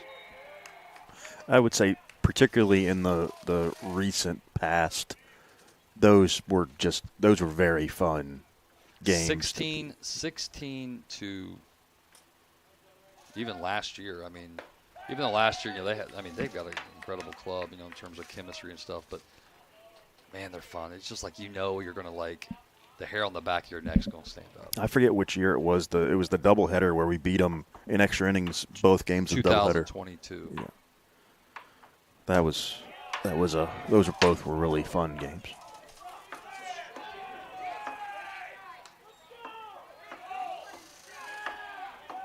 One and two now. Maybe we should talk about mental toughness of everybody participating in this game. Garrett Hill on the pitch, by the way, for IU Southeast. Some of those, postseason games. I'm going to tell you what, LT had his way with me at times in postseason games. Just edge us out. They had a lot of depth. They always had a lot of good pitchers. That'll be nice play. Backhanded by Flock. He's going to step on the bag for out number one. You're right, a tough play over there, and he made it look easy. Don't break the shades. I don't know why you got them, because you don't need them. But that's okay. Yeah, Max, great addition. But going back to them, they've had some, Ruben Ramirez was one of my favorites to watch. Just watching him command on synergy, 95 on the black anytime he wanted to. And just how, Lauren pitched him. I mean, Lauren would throw him every game. They play hard. Foucault, the batter, with one way. Yeah, they fight. That's one thing that they do. They're not going to give up. Yeah. I'm sad to see him go. I'm not sad to see him go because of the geographic footprint. I mean, that's a tough trip. Mm-hmm. Just getting to, It's like the Lloyd Expressway in Evansville. It's been under construction for like 30 years. It's like, okay, guys, I mean, what do we wait? Are we still out of stock of a certain product to fix these potholes or paint the road? Like, what are the cones? Did somebody forget the cones and barrels here and just like, are they going to come back and get them? Like, you know what I'm talking about, though? Yep. Getting to Pittsburgh is tough. But it definitely, it's a tough trip. I just wish Point Park, I hope they get the field they deserve. They, in their footprint, they deserve, a turf infield or something. They do. Like, it's, man. But it really is going to, it will hurt. It hurts the conference, them leaving, no question. I mean, there's a walk. Yeah, it does, but I think more so than anything, Point Park is, I mean, one year they won like 56 games, but guys, sometimes the first day on the field for them is their first home game. And they've won 40-plus games. They've been a regional team, a perennial regional team. I mean, that's incredible. I mean, I don't think I would coach if I played, baseball inside the whole year. Like their best weather's in the fall. I did say they opened up at home this year, though, like the first week. Yeah, I saw that as well. Their earliest home opener in I don't know how long. Yeah. No, Lauren. I'll tell you something else I've learned about Lauren. And I think early on I didn't know him that well, and we were super competitive. But, like, Rocky and, Neil and, having, like, Jason Kim and Doobie and guys come back and help him, like, they love that program. Yes. They love being a part of it. And if you go to a Point Park game at Point Park, you'll see Addison Domingo. You'll see, oh my gosh, I could name so many like that you see, and they're like, hey, coach, and like we have like this mutual respect. Like we've been sparring against each other, and it's just like whoever gets up from that fight, metaphorically, it's like you earned it. I mean that opponent is a absolute formidable. Like it's just it's a true test. Do a good job. I missed that.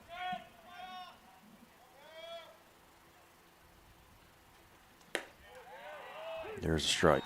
3-1 to Lamar as he bats here in the 7th with 1 on and 1 out.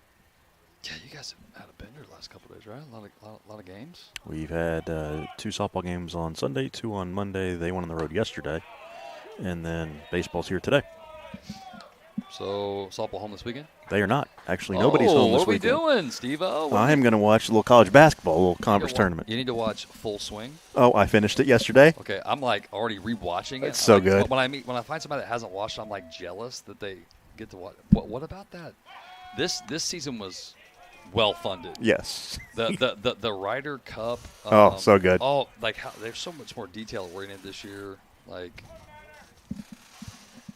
It's really well. For all the listeners, if you haven't watched it, golf fan or not, just the storylines behind the scenes of like, locker room talk of professional sports. It fascinates me. All the different storylines. And what about Brooks Koepka almost calling he was going to win the Masters the next year? He was like, oh, next year I'm going to win it. And it was like he could have easily won it. Yes. Like, that's kind of crazy. They're like, who won it this year? He's like, And they showed him like watching like reality TV with his wife. He didn't even watch the. Then again, it's like if you're not there, why would you want to watch it? But I thought as they throw over or how they did Rory. Yeah. Oh man, that was tough. But Rory's over here like, I don't know if I can win another major. It's like, whoa! I mean, like, what's going on? Rory, you finished 6th. It's like Rory. All the good players are gone. Yeah. Okay, you can do it. I promise you. You're not missing cuts, dude. I mean, golf. What the pleasure is. It's hitting a ball tough to be good at, but man, I don't know, the waste management, all these people yelling and screaming, and some guys love it, but it's always like the guys that aren't in contention. They're like, let's get it up in here. It's like, Kevin Kisner's like, somebody's got to finish 70th. It's like. Here's the payoff. Chopped foul. Garrett Hill on the mound, a.k.a. Gary.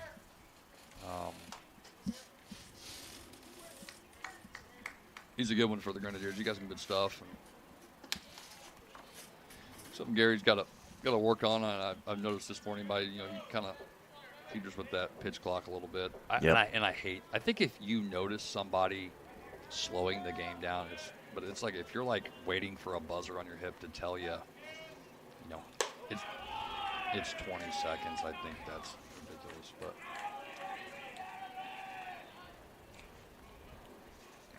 Well, and I mean, we're also in the predicament too where it's not visible. I think it's a little bit different if. now that's something that I actually have a beef with. Not here, but just in general. The way you spoil corruption or uncertainty is transparency. You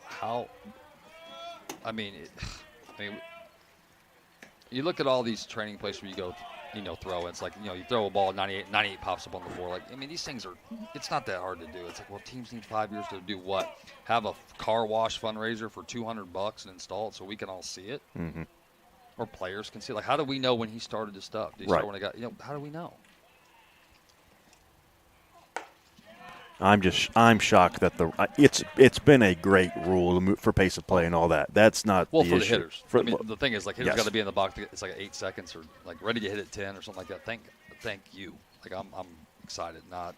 But I'm just shocked that part of the rule was not. You also have to install clocks. I thought initially that was tough sky. White makes the catch. The runner will bluff a tag and go back. No, I think, it really took away, the coaches that, were, giving signs with, down 4 with 2 strikes and 2 outs, like hit a 4-run home run or something. It's like, it took that out. It gets hitters in the box, which I like. That's how we played, though. Back in the day, it's like you didn't really leave the box. Right. And Division I had the rule a long time where you couldn't leave the box. You had to have a foot in it or a foot on the line. But, it's hard, man. Certain programs, they're not all created equal in small college. Not everybody can afford a wrist system where you can, type in on a little, like a little handset and tell the pitcher where you want to throw. Like, we're giving numbers from the dugout. It's hard to see. Our field's farther away. If you're at Kingsport, it's like you're a lifetime away from the pitcher. It's like it's hard, man. And not only that, it's a matter of safety. We're trying to get the sign. If the catchers know what's being called, you got guys at Southeastern throwing 101 miles an hour last night in the midweek game. I don't know if you saw. All 5 of their pitchers were 95 plus. I did see that last week. Wild. In NAIA baseball. Like, it's dangerous. Like, for, catchers, if somebody gets a broken wrist, it costs the school, $20,000 or $15,000 for surgery or something like that. Like, it's like, why are we saying, well, pitch clock? Well, if you're walking around the mound rubbing up the ball or something, if you're getting a sign from your coach, like, come on, man. Anyway, it's my little rant. And I think, there needs to be maybe a little more wiggle room. I just think we need to be able to see when the base umpire starts his clock. We just need to see when it is. Which, again, if the clocks were visible, you just sync it up, and like we know when he starts it. So we, like, the pitcher knows this is how much time I got left.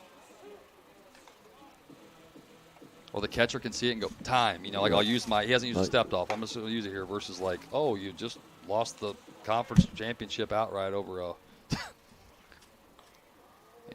kind of an outlier moment, but it's just unfortunate. So bottom of the 7th, and Mason White will lead it off here. A lot to talk about tonight, Steve-O. Yeah. Well, this is like turning into a podcast. Well, it's a 3-hour marathon, and we're only in the bottom of the 7th, so we've had a lot of ground to cover. May go out in the stands and duck goose a guest speaker. Yeah. Play flashlight tag beyond left field. The winner gets to be on the podcast. Put a little Harry Carey or something, have him go out there and just interview people. It's like, what else are you going to do to finish off your marathon this week? The weekend you watch college basketball, you say? Yeah. Are you surprised people are getting canned right after their seasons? Not with the way things are. The ones that I'm shocked by are, and I saw Washington did this earlier in the week, or last week, where they said Mike Hopkins will not be returning the next year, but we're going to let him finish out the year. And it's like, what difference does it make if you do it a week, last week or today, whenever they lose in the conference tournament? It was very odd. for the timing. Budgets are down. We want to sabotage, give everybody something to talk about, and distract everybody. And yeah, I don't know. I think just being conscientious as a society, like, female basketball coach going in for a press conference, like, well, I'm not being asked back. Yeah. So, I mean, like, we haven't even got home yet. Yeah. That was, I saw that as well, like, and that's bizarre. I don't know. It's going to get through. That's a base hit for White. Very nice. Well, if we're going to be here this late, like, let's give us something to watch, Grenadiers. Like, entertain us. Let's see some heroics. Right. Let's see it. Get a little rally going. Yeah. So now Cody Putnam. I just wouldn't cap off the rally with a breaking ball arm at the end of the game to seal the deal. So we're going to get a car seat for old boy. Buckle him in. Keep him down. Strap him in.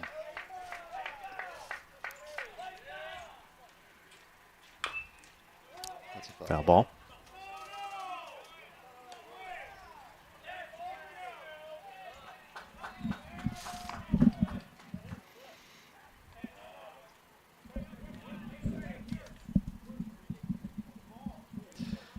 I think something that I really don't miss, I think my guys, Luke, you can probably attest to this over here.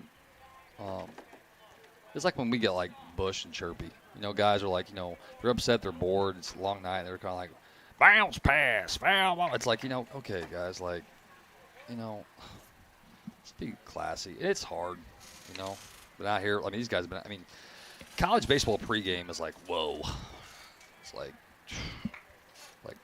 grown men are getting energy drinks to Ultimate Warrior it. Like, let's go. Like, it's hard to get. It's you're out here 3 hours. If you have to fix the field, like coaches do, get the field ready, mow it up. You're out here 6 hours before BP, and then you're out here for 5-6 hours for game, post game, putting the field to bed. It's a long day, and then I don't know. At the end of the day, you're representing the university. You're representing your family. You're representing your teammates. Yourself. Have class. Be respectful. Be somebody that, people can look up to.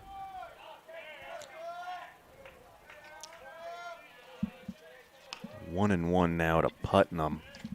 I'm saying these teams are getting bushed. They're just, it's been a long evening. It's like, we've had a lot of, bad calls and weird plays. And did the ball hit him on the foot and, roll down away to third base? Or did that actually hit Cody? And, it changed directions. Obviously, we saw it up here.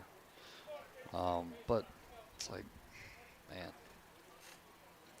It's been like those umpires that before the game, they're like, this is what I expect. I'm like, good. I like you. And they're like, it's almost like, do you really? It's like, oh, I'll prove it. I like you. I like that. Like those guys that, because it says in the rule book, umpires and coaches and administrators help control fans, players, like everything. Like we're all tasked with this. Mm-hmm. Like I said, players' parents didn't drive them to the games. These guys are grown men. So, at the end of the day, I'm proud of our group. And in Campbellsville, a classy group. Somebody's been on our schedule for decades. You earn that, Non-conference teams. It's like conference teams, your family. You don't get to pick your family. Right. You get to pick your friends. Non-cons, you want to go play teams. And I would expect this, this to maybe – as that's going to be a double play, 6-4-3 around the horn. Metamorphosize into a little rivalry. It's like you've seen somebody fight. It's like if they both make a regional, make the same regional. It's like, they're probably like, this guy double knots his shoes. This guy, tapes his left wrist. This guy, stands on the third base grass the whole game. Apparently, sorry. all the corner infielders are doing that. It's like, hey, we're trying to grow grass here. Good one to have. Powell, first pitch swinging, fouls it off. I wonder how Ram, Skonecki, and Micah Baumfeld are doing at Lenore Rhine. Skonecki and Baumfeld recruited the World Series team there. It was back in 2013, I think. I can't remember exactly, but they're now at a Division II school in Hickory, North Carolina. Lenore Rhine, great setup. There's strike two. Yeah, longtime coach at Georgetown, who's also been on the schedule for a million years. And yeah, he does a good job. I know Geit's there now. He does a good job. Geit's a great person. His brother was at Georgetown. Then went to Notre Dame, and then now he's at Florida State. Strike three. They'll tag Powell, and that'll end the inning. And we move to the eighth. 18-11 Campbellsville.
Top of the eighth rolls in with Seitz leading it off against Garrett Hill.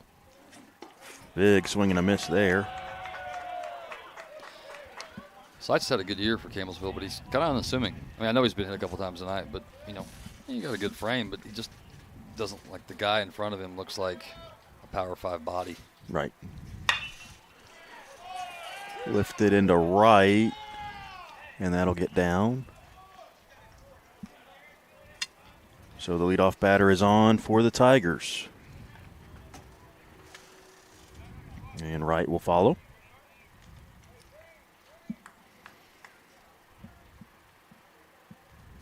They've done a great job getting the leadoff base runner on tonight and getting him over, getting him in.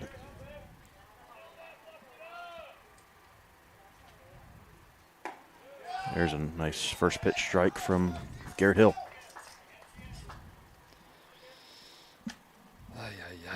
Well, it could be worse. This game could be on the road, and you got to come home and then go on the road. That's right. At least it's, home. 0-2. Yeah, the travel slate. I think early in my career I actually enjoyed it, but late in my career I actually despised it. Just it can. Shout out to all the coaches' wives out there that deal with so what's the schedule this weekend? Oh, it's Friday, Saturday. Then it's Friday, Sunday. Then it's Thursday, Monday. Then it's Sunday, Friday. It's like, gosh, it's so hard to pin down. I think until small college baseball makes a transition of just requiring everybody in the conference to have tarps, the same things. Maybe not you have to have all the Midway's got an incredibly beautiful facility that was recently built. IU Kokomo obviously plays in a multi-million-dollar stadium, but I think every team in our conference should have a tarp. Every team in our conference should, I'm not the boss, but I know maybe every school can afford that stuff, but it's like a D1. You got to have, the ASUN for Belton. You got to have bathrooms in your dugouts. It's just like a rule. There's a strike as Wright strikes out looking, and now Fuji. Yeah, I think, some uniformity where you can. Doesn't hurt anything. we said, start with a pitch clock. Yes. It's visible. Yes.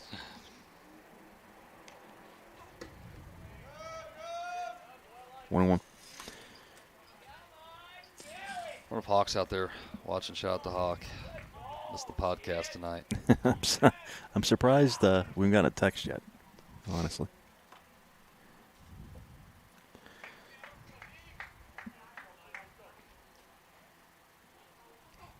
Yeah, so an interesting schedule for IU Southeast. They go to Rio.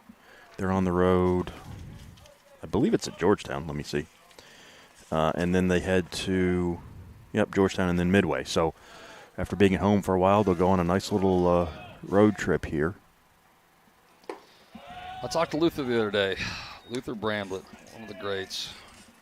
We've had some battles over the years, but Luther was my lifeline learning how to take care of a field. Him and Bill Miller, like you just call Luther. I didn't even know him that when he was at St. Catherine. Like, hey, should I chart my field for 2 weeks? No, Ben, absolutely not. It's like, okay, just making sure, I mean, that facility is Luther Bramblett absolutely can grow some grass. I mean, and stripe it up, cool designs, keep it edged. I mean, just a beautiful park there. You got race horses. It's almost like it's weird to go over there and play, and it was like, I guess like retired Kentucky Derby. Thoroughbreds. I have no idea, but they're like the horses like come up and like they're watching the game. Like, what just happened? Tristan Cruisenberry is hitting. Is that 23? No, it's the Aussie. It's Buchanan again. They've got, if I recall correctly, a equine veterinary program down there, so they've got some horses and all that. It's very cool. Absolute beautiful park, and all credit to Luther and his staff and his players. I mean, building it from scratch and just the way they've done the branding there. I don't know if you've seen it. I haven't seen it. It's beautiful. Like the padding, the dugouts. I mean, that administration allowed him to have a part in building it outright, but the dugouts, I mean, you could fit a football team in the dugouts. But all the little things, like the way it's branded, and I don't know, done a really good job. I don't know what's going on. Oh, a pinch runner maybe? Not at the Roxbury over here. Me, you, him, me. It's like.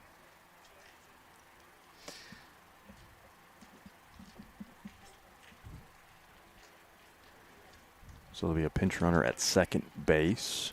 Once we get the number, we'll give it to you.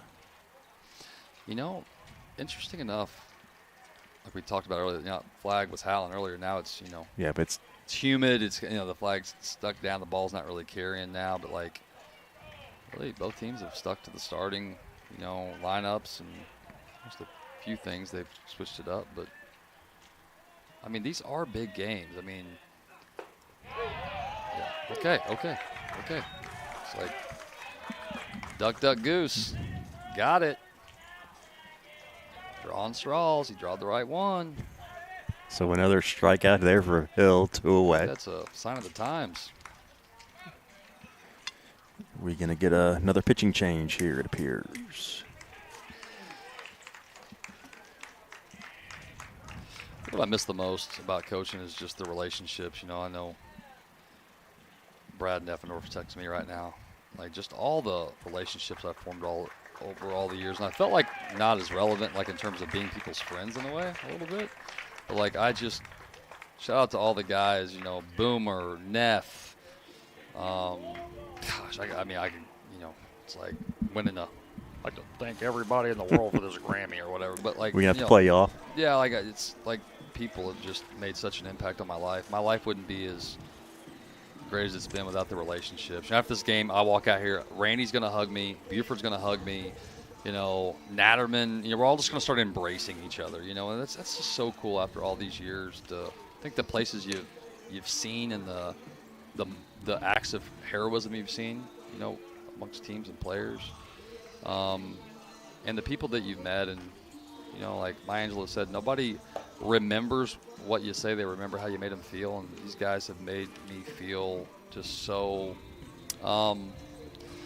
welcomed, as a coach.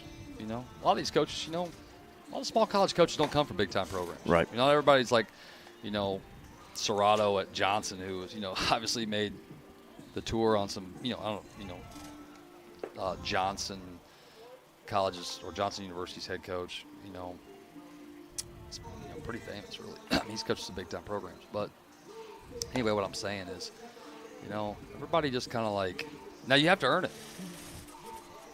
You know, I mean, I've been chirped by Buford. Like, you don't want to be remembered like that, son. It's like, you know, and I appreciate that.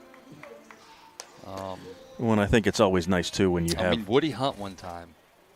For guys listening, absolutely. Get back here, son. Let me tell you this. You don't want to remember like that, and I'll never forget it. And it's like, and I just talked to Woody last week, and he was giving me advice, just about life. And it's like, man, just in that moment, like you don't want to be, you don't want to be arrogant, you don't want to be pretentious, you don't be remembered like that. And then looking at Woody's legacy, you know, not his wins, not like being up there with like Mike Martin, Augie. I'm talking like just on people's lives, man. Like it's just. Pretty virtuous existence, really. Luke Powell's on the pitch. He delivers strike one. But I think part of it, too, is the fact that you were lucky enough to have the Bufords and the Woody Hunts, the people who've been around for a million years, take the time to say, hey, this is how you need to do this. Yeah, and then over time, you would say, yeah, you know, I don't agree with this or that, and they would, and you know, they would be like, yeah, you got a point. It's like you have to earn it, and I think it's like anything else. It's like the guy that gets his first job as the copy guy, and he's like, I don't agree with the CEO's doing. It's like, dude, make copies. Right. You're not an admin. Like, you know, like do your job. You know, my favorite Nick Saban thing is just do your job. Mm-hmm. Focus on what you're doing. But I don't know. I'll always, I don't know. I think looking back on it, there was nothing there was no reason they had to do it either. Right. It wasn't like Woody Hunt was telling me that so he could hire me one day. It was like they just told you because it's like, hey, this is how it should be done. This is how you wear a uniform. This is how you act. This is how, you know, you not respect the game, but respect the tradition that you're winning your. I'll never forget. Woody sent me a picture one time at his summer baseball camp, and it said, "Your influence is growing." And it was a kid at their camp wearing an IU Southeast baseball shirt. Wow. And I still have it on my phone. It says like, "Your influence is growing," and it was like. It's crazy. It was like, thanks, Woody. Wild pitch will advance both base runners. That's really cool. All the way down there in Tennessee. Oh, yeah. But then again, like Woody, you know, 2014, you know, brought in a brand new team. I mean, every player was brand new. Backed his way in the conference tournament, won it. Backed his way in the regional, won it. Backed his way, lost the first game of the World Series, won the World Series. It's like the stuff that like he's got like a backpack and he pulls some, you know, stardust out of it and starts sprinkling on guys' heads. So I told Pat, Pat Bell, our former assistant coach, is there, and it's like, what's Woody like? He's like, man, it's incredible. It's like, I would love to hear some of those stories. You know, this stuff like Woody being like, guys, listen up, and then 45 minutes later, it's like, he's got a history lesson. You know, the history repeats itself. He's seen it all.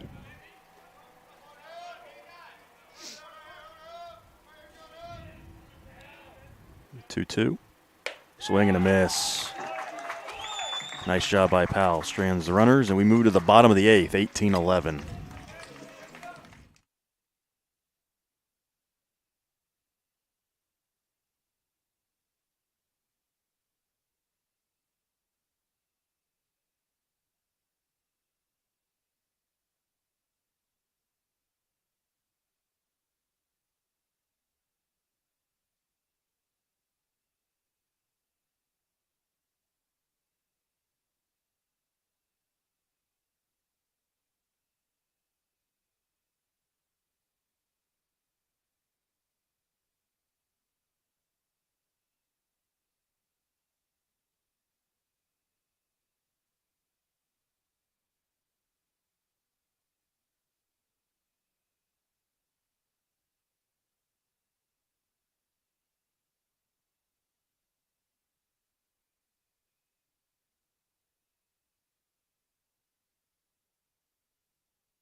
Mason Lee's the new pitcher for Campbellsville here in the 8th. He delivers a strike to Ethan Burdett. Come on, Bam Bam. Let's. It's crazy. We got third baseman. I mean, he might as well be playing the softball third base. Like, I just don't get it. Like, I'm not hating on anybody's coaching or decisions of players. It's like, but like, are we really? The scoreboard tells you what to do. Like, it's the boss, right? It's a 7-run game, and you're 45 feet from home plate. Like, come on, man. Like, I mean, not like, I'm not chirping anybody. It's just like, man, I just hope one day my son grows up and if he decides to play a sport, get with somebody that's like, hey, I'm just looking out for your life. Let's just back up. So Burdett with another base hit.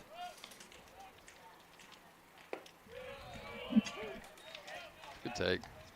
This is where, like, I think I'm going to tell you a lot about our team right now. It's like if we're going to go up there and, like, they want to umpire the last 9 outs of the game. Like, it's kind of low. It's like, oh, you want to umpire at practice tomorrow? It'll suit you out. Like, no, you're playing. Not umpire. Once again, we're picking off up 7 runs. Like, I mean, exactly what I was thinking. I mean, it's just like, have some feel, like, and I would tell my own son this, like, just. Yeah, I mean, dude, don't pick your nose and eat it. It's just not a good look. You know what I'm saying, dude? Like, I know you're 2.5, but like, not gonna get you anywhere in life. I don't think. Goodness gracious, you got to get 6 outs. I mean, that's all. Yeah, not only that, it's a bad baseball card. We start doing that, the baseball guy's like, you know what? Bam, big swing. It's just like, okay, now do it again. It's like the guy's like, doing it again. Little chopper. Lee's gonna field fire across. I mean, that was like the Peyton Manning quarterback right there. He was like, feet moving, check all your, check down. No, it was actually a really nice play by the pitcher. Maybe he's just like excited to be out there. Get a few extra throws in, Yeah, he's just taking full advantage. He's getting his work in. Yep. Now Murphy.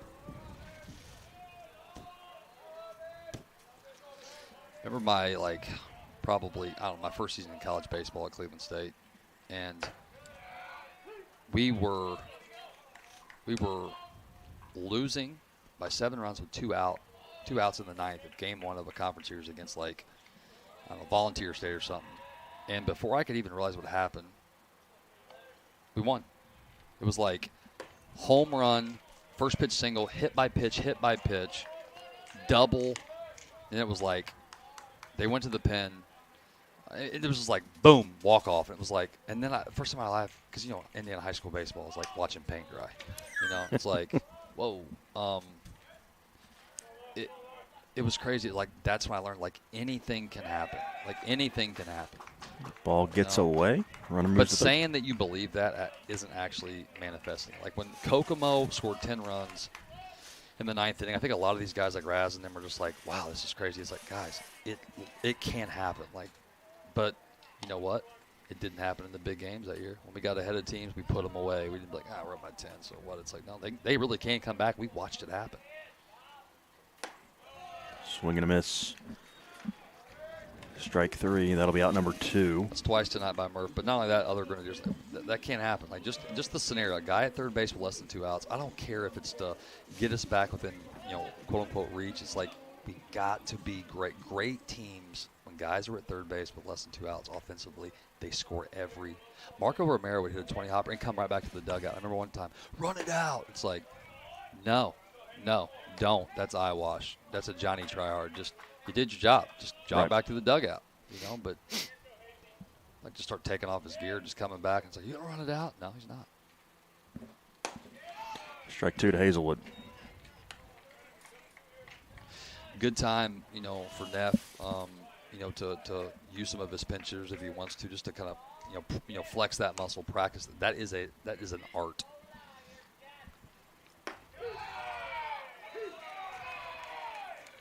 And that'll do it here in the 8th. The runner stranded at third. And we move to the 9th with the Grenadiers trailing by 7.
Top of the ninth here in New Albany.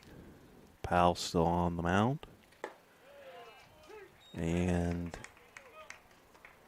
looks like 29. Brett Bowers is the pinch hitter for Campbellsville.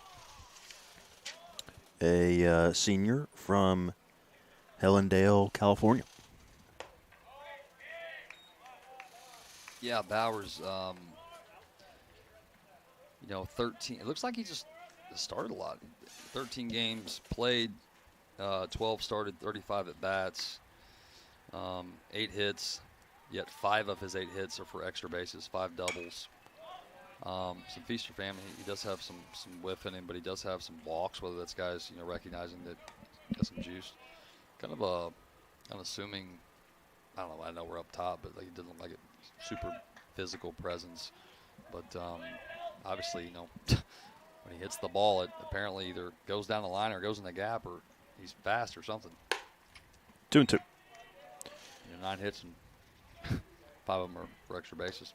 I always found that interesting when we had this formula out there when I coached. We called it like if he was a 40 guy. So what I would do is go through like junior college rosters, and I would find a guy that had a combined, between their extra bases and stolen bases, it equaled 40 that I believed were legitimate stats. So like he could have 40 stolen bases and no doubles and no home runs, or no triples. But like a guy that had, a guy could have, 20 home runs and, it's like Chooch. He would have, it was like, or Matt Monahan, he'd have 20 doubles, 8 triples, 18 home runs. But it would equal 40. And believe it or not, Nat will tell you over time, it was like that was actually a little bit of a recipe on finding some guys, finding a first-team all-conference player. The other piece I was telling a story about the other day, a coach had asked me, so how did you start getting good players here? I started researching other programs and where they had success at and started following it's like they say in politics, follow the money. I started to be like, man, Burton gets a lot of guys from Cyprus out there. It's like I'm going to call their coach up and say, hey, I saw you send some guys out to the Kentucky area. Why don't you send a guy out Southeast? We're an hour and a half away. Or if you got a guy come out on a visit, maybe you can stop by our place. I know Bert and some of the guys were like, well, that's a different way to go. That's just, how I learned, But finding a way to be creative and innovative, I think, is a staple in,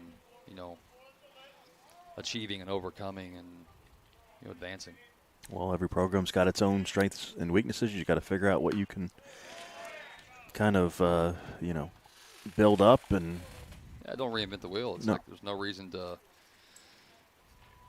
try to overthink it. Just, sometimes you tell these coaches, like, man, you can't afford these kids. It's like, okay, I understand, but sometimes it would be a matter of, hey, this guy's looking for a fit, and he wants to, or he's got family in that region, and it's like how many guys over the years we had that, Tyler Mills, getting him from Ronnie Deck out in Colorado, and he had family out here. I think his mom was an IU grad, or Luke Schaefer, the Grenadiers ace. I found out he was signed out of high school by Dustin Gland. It was the pitching coach of Ball State before he went to the Yankees. It's like, that's who Kyle Hawkins played for. Mm-hmm. Finding common threads, putting the puzzle together, getting the whole story.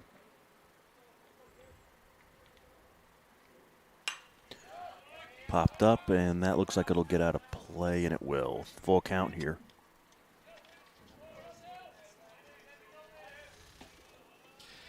So, Steven, if you can enlighten our listeners, like, how much prep does it take to get, like, all the programs and website and write-ups and, like, I know you're a veteran at it, but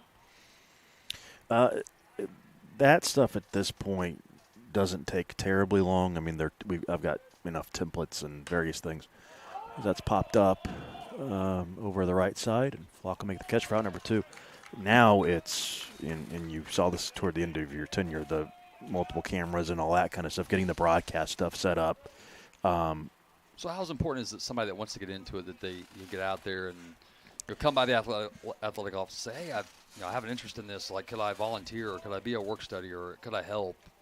Yeah, I mean, we always, you always need bodies in small college athletics for sure to do odds and ends and learn a bunch of different things. So that's a strike in there. But I would say, and I heard this when I was in college, and I think it's still true today, even though things have changed and all that kind of stuff. You got to be able to write first. If you can communicate and everything, this will open up to read and write. Yeah, read and write. So you can, it'll open up a lot of doors for you to do a bunch of different things in sports, whether it's analytic stuff or, sports information or whatever it could be. Communication in general. Yes. I mean, you got to be able to effectively communicate, whether it's for your job or just for, like performing in your, role as here at IU Southeast or any university. But I think it's to be noted that I see a lack in support staff, in my opinion, if it's not like everybody's like, well, how much does your job pay? It's like, what happened to, people don't know this, but the first 10 years of my career here, I made $10,000 a year. Mm-hmm. Like that is a fact. And people are like, you're kidding me. So when you get kids like, hey, how much does it pay? It's like, it's called sweat equity, just helping set things up and learning how, things actually happen and what's expected. And I don't know. That's my biggest fear, I think, as things progress over time, and maybe it's because I'm getting older now, that people aren't as forward as they used to be because people don't communicate face-to-face as much, right? Yep. It's like you pull up on campus here, you got all these kids taking classes, yet the parking lot's half empty because people take them online. Yep. Payoff pitch here, swing and a miss, strike three. Nice job there by Powell. We go to the bottom of the ninth. I think you're right. I mean, particularly here where post-COVID, a lot of these are athletes. Post-COVID, like schools were like closed. Yeah, well, there's that. But even here, a lot of our athletes are almost all online now. And when I started that, we had, the baseball players maybe would take some online, but it wasn't prevalent like it is now. And there's still something to be said, I think, for being in person and being able to just have a dialogue either with your professor or your classmates or whatever. That's not on a not Canvas, but whatever. Yeah, the online Teams, Blackboard Teams. Whatever. Like Blackboard when we were in college. I remember showing our age, Stephen. Yeah, we're old. Blackboard. It's like that was like dial-up internet. I was like, that hasn't existed for probably 15 years. But yeah, I think that's part of college is developing relationships and working with people. Yeah, I think too. I think some of our most notable, like we've done a great job with some of the help you have with like social media and like, Emma has done an amazing job. I mean, we've had a lot of great people around, but like young, talented people that are passionate, like just following her on social media, like seeing her going to like high school games and like, take pictures of like, open gyms and like things that I think are, I wouldn't say dying arts. AI is the thing, like all this, like some of the real stuff in our society now are the deepest fakes. Right. My dad's like, Ben, look at this. I'm like, yo, Pops, like, are you looking through the wrong bifocal or something? Like, what's going on, man? Like, he's like, I mean, this is crazy, man. Look at this. Look at the tsunami. It's like, Dad, that's CGI, man. That's not real. That's not whatever it is. It's not real. A long lead off here in the bottom of the ninth. I would encourage even like people that maybe are listening or have a friend, a loved one, somebody that has an interest. Like, hey, go see your local. Maybe you're a student at IU Southeast, or maybe you're you're a student at Ivy Tech, and you think, I'd like to get in athletics. Go see Steven. Go see Amanda. Go see people and say, hey, or can I ask you advice? Like, hey, how do you get into something like this? One of the guys I scout with, David Girth, is shout out to DG, one of the best. But when I first met him, he was scouting. I said, how long have you been scouting? He said, since I was in high school. I said, for who? He said, because I love scouting. I started reading his blog. He writes for On the Farm, like Substack or whatever, the blog. And man, I love reading his stuff. Like, it's just crazy. Like, he wanted to just, like, he had the passion for evaluating players, and like, this guy's worth $500,000, and it's like, I don't know. It's like, are there people out there that still do stuff like that? Well, and I think now too, and you've got the opportunity with. Like, is sports writing going to be a thing in 20 years? I don't know that the traditional sports writer will probably be around, but I think you're still going to have folks writing for various websites or blogs or whatever. It'll probably be in a little different of a format, but yeah, I think it'll still exist in some way. And I hope too it's not just, as that's a fly ball down the right field line that's going to hang up there for out number 2. Like it's going to be like Hall of Fame or like sports writers or like, yeah. Like when I see, like, for instance, when Glennon pitched, I'm watching ESPN Plus the other day when Glennon pitched in the World Series, and watching like when at the World Series and they show down the line and they see all the writers. Right, there, right. And you're like, is that still like that? I think yes, it's still like that. It's not as prevalent because a lot of newspapers have died or whatever, but and I still think that'll exist in some way, and I just hope it's not a bunch of Stephen A. Smiths. Yeah, we want though that's fine, but like, they all can't be that. Just like making it just like this, beating a dead horse, and just like Stephen A. Smith can captivate you on certain issues, but then like it's like every day it's like there's a big problem today. It's like, gosh, every day there's a big problem. We get it. We get it. We follow Elon. We're on Twitter. Like we're watching Slow Joe and everybody else. We get it. He's very good at what he does. I will give him a ton of credit. He's found a niche. He's very good at it. But everybody can't do that. Yeah. I don't know. It's interesting to me. I think it's probably piqued my interest because I have kids, and it's like, what's the world going to be like? Right. And I don't know. I was telling Steve-O at break that one of my buddies invited me to meet the owner of a famous whiskey company here, and he said, like, I'd love to introduce you to him. You've introduced me to a lot of people, Ben, over the years, and it's like, I won't embarrass you. I just want to ask him, like, what's some advice, like, about life? And he's just like, oh, okay. It's like, I may, like, just sit down like Tucker Carlson, like interview him, like just because I'm fascinated to hear like how people, like what their story was, what their journey was, like what it was like on their ascent. Was it only picking low-hanging fruit, or was it, what? I don't know.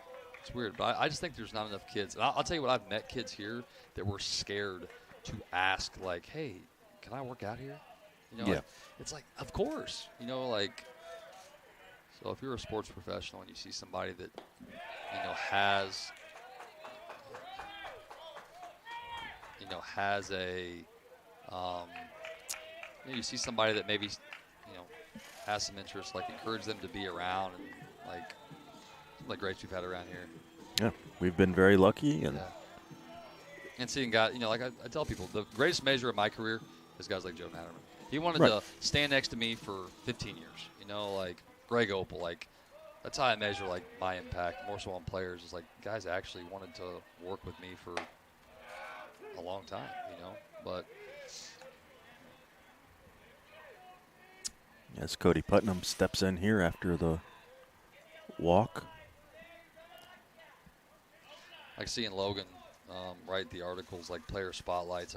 Like I don't know. I told him this. He sat right next to me, but like that gave me goosebumps. I was like, it was so cool to see somebody just highlight, like, hey, this person is. And there's a lot of great. It's hard to highlight them all. Just take the time to like go in depth and learn and like tell the story. It's like I was talking to my buddy at UCF. It's like people want to know what's going on in the locker room. Ben. Yeah. It's like if you ever get a chance to like do this, like for Bellarmine or the Bats or something, it's like you want to go down there and say, hey, what's the team talking about? Like, what's the theme? How are you feeling? Are you healthy? Or what are talking to coaches, like asking them questions that aren't like, how many years have you been here? It's like, hey, read my bio. Lifted into center, and that'll do it. As Putnam flies out to end the game, Campbellsville will take it 18-11. They move to 12-7. IU Southeast falls to 11-12 and heads to Rio Grande next weekend, or this coming weekend. Steve-O, it's been a pleasure, man. Ben, always good to have you on, and we'll see everybody next time as the Grenadiers are off for a couple of weeks on the road. So until then, Stephen It's been real saying good night from the Cutter Sports Complex.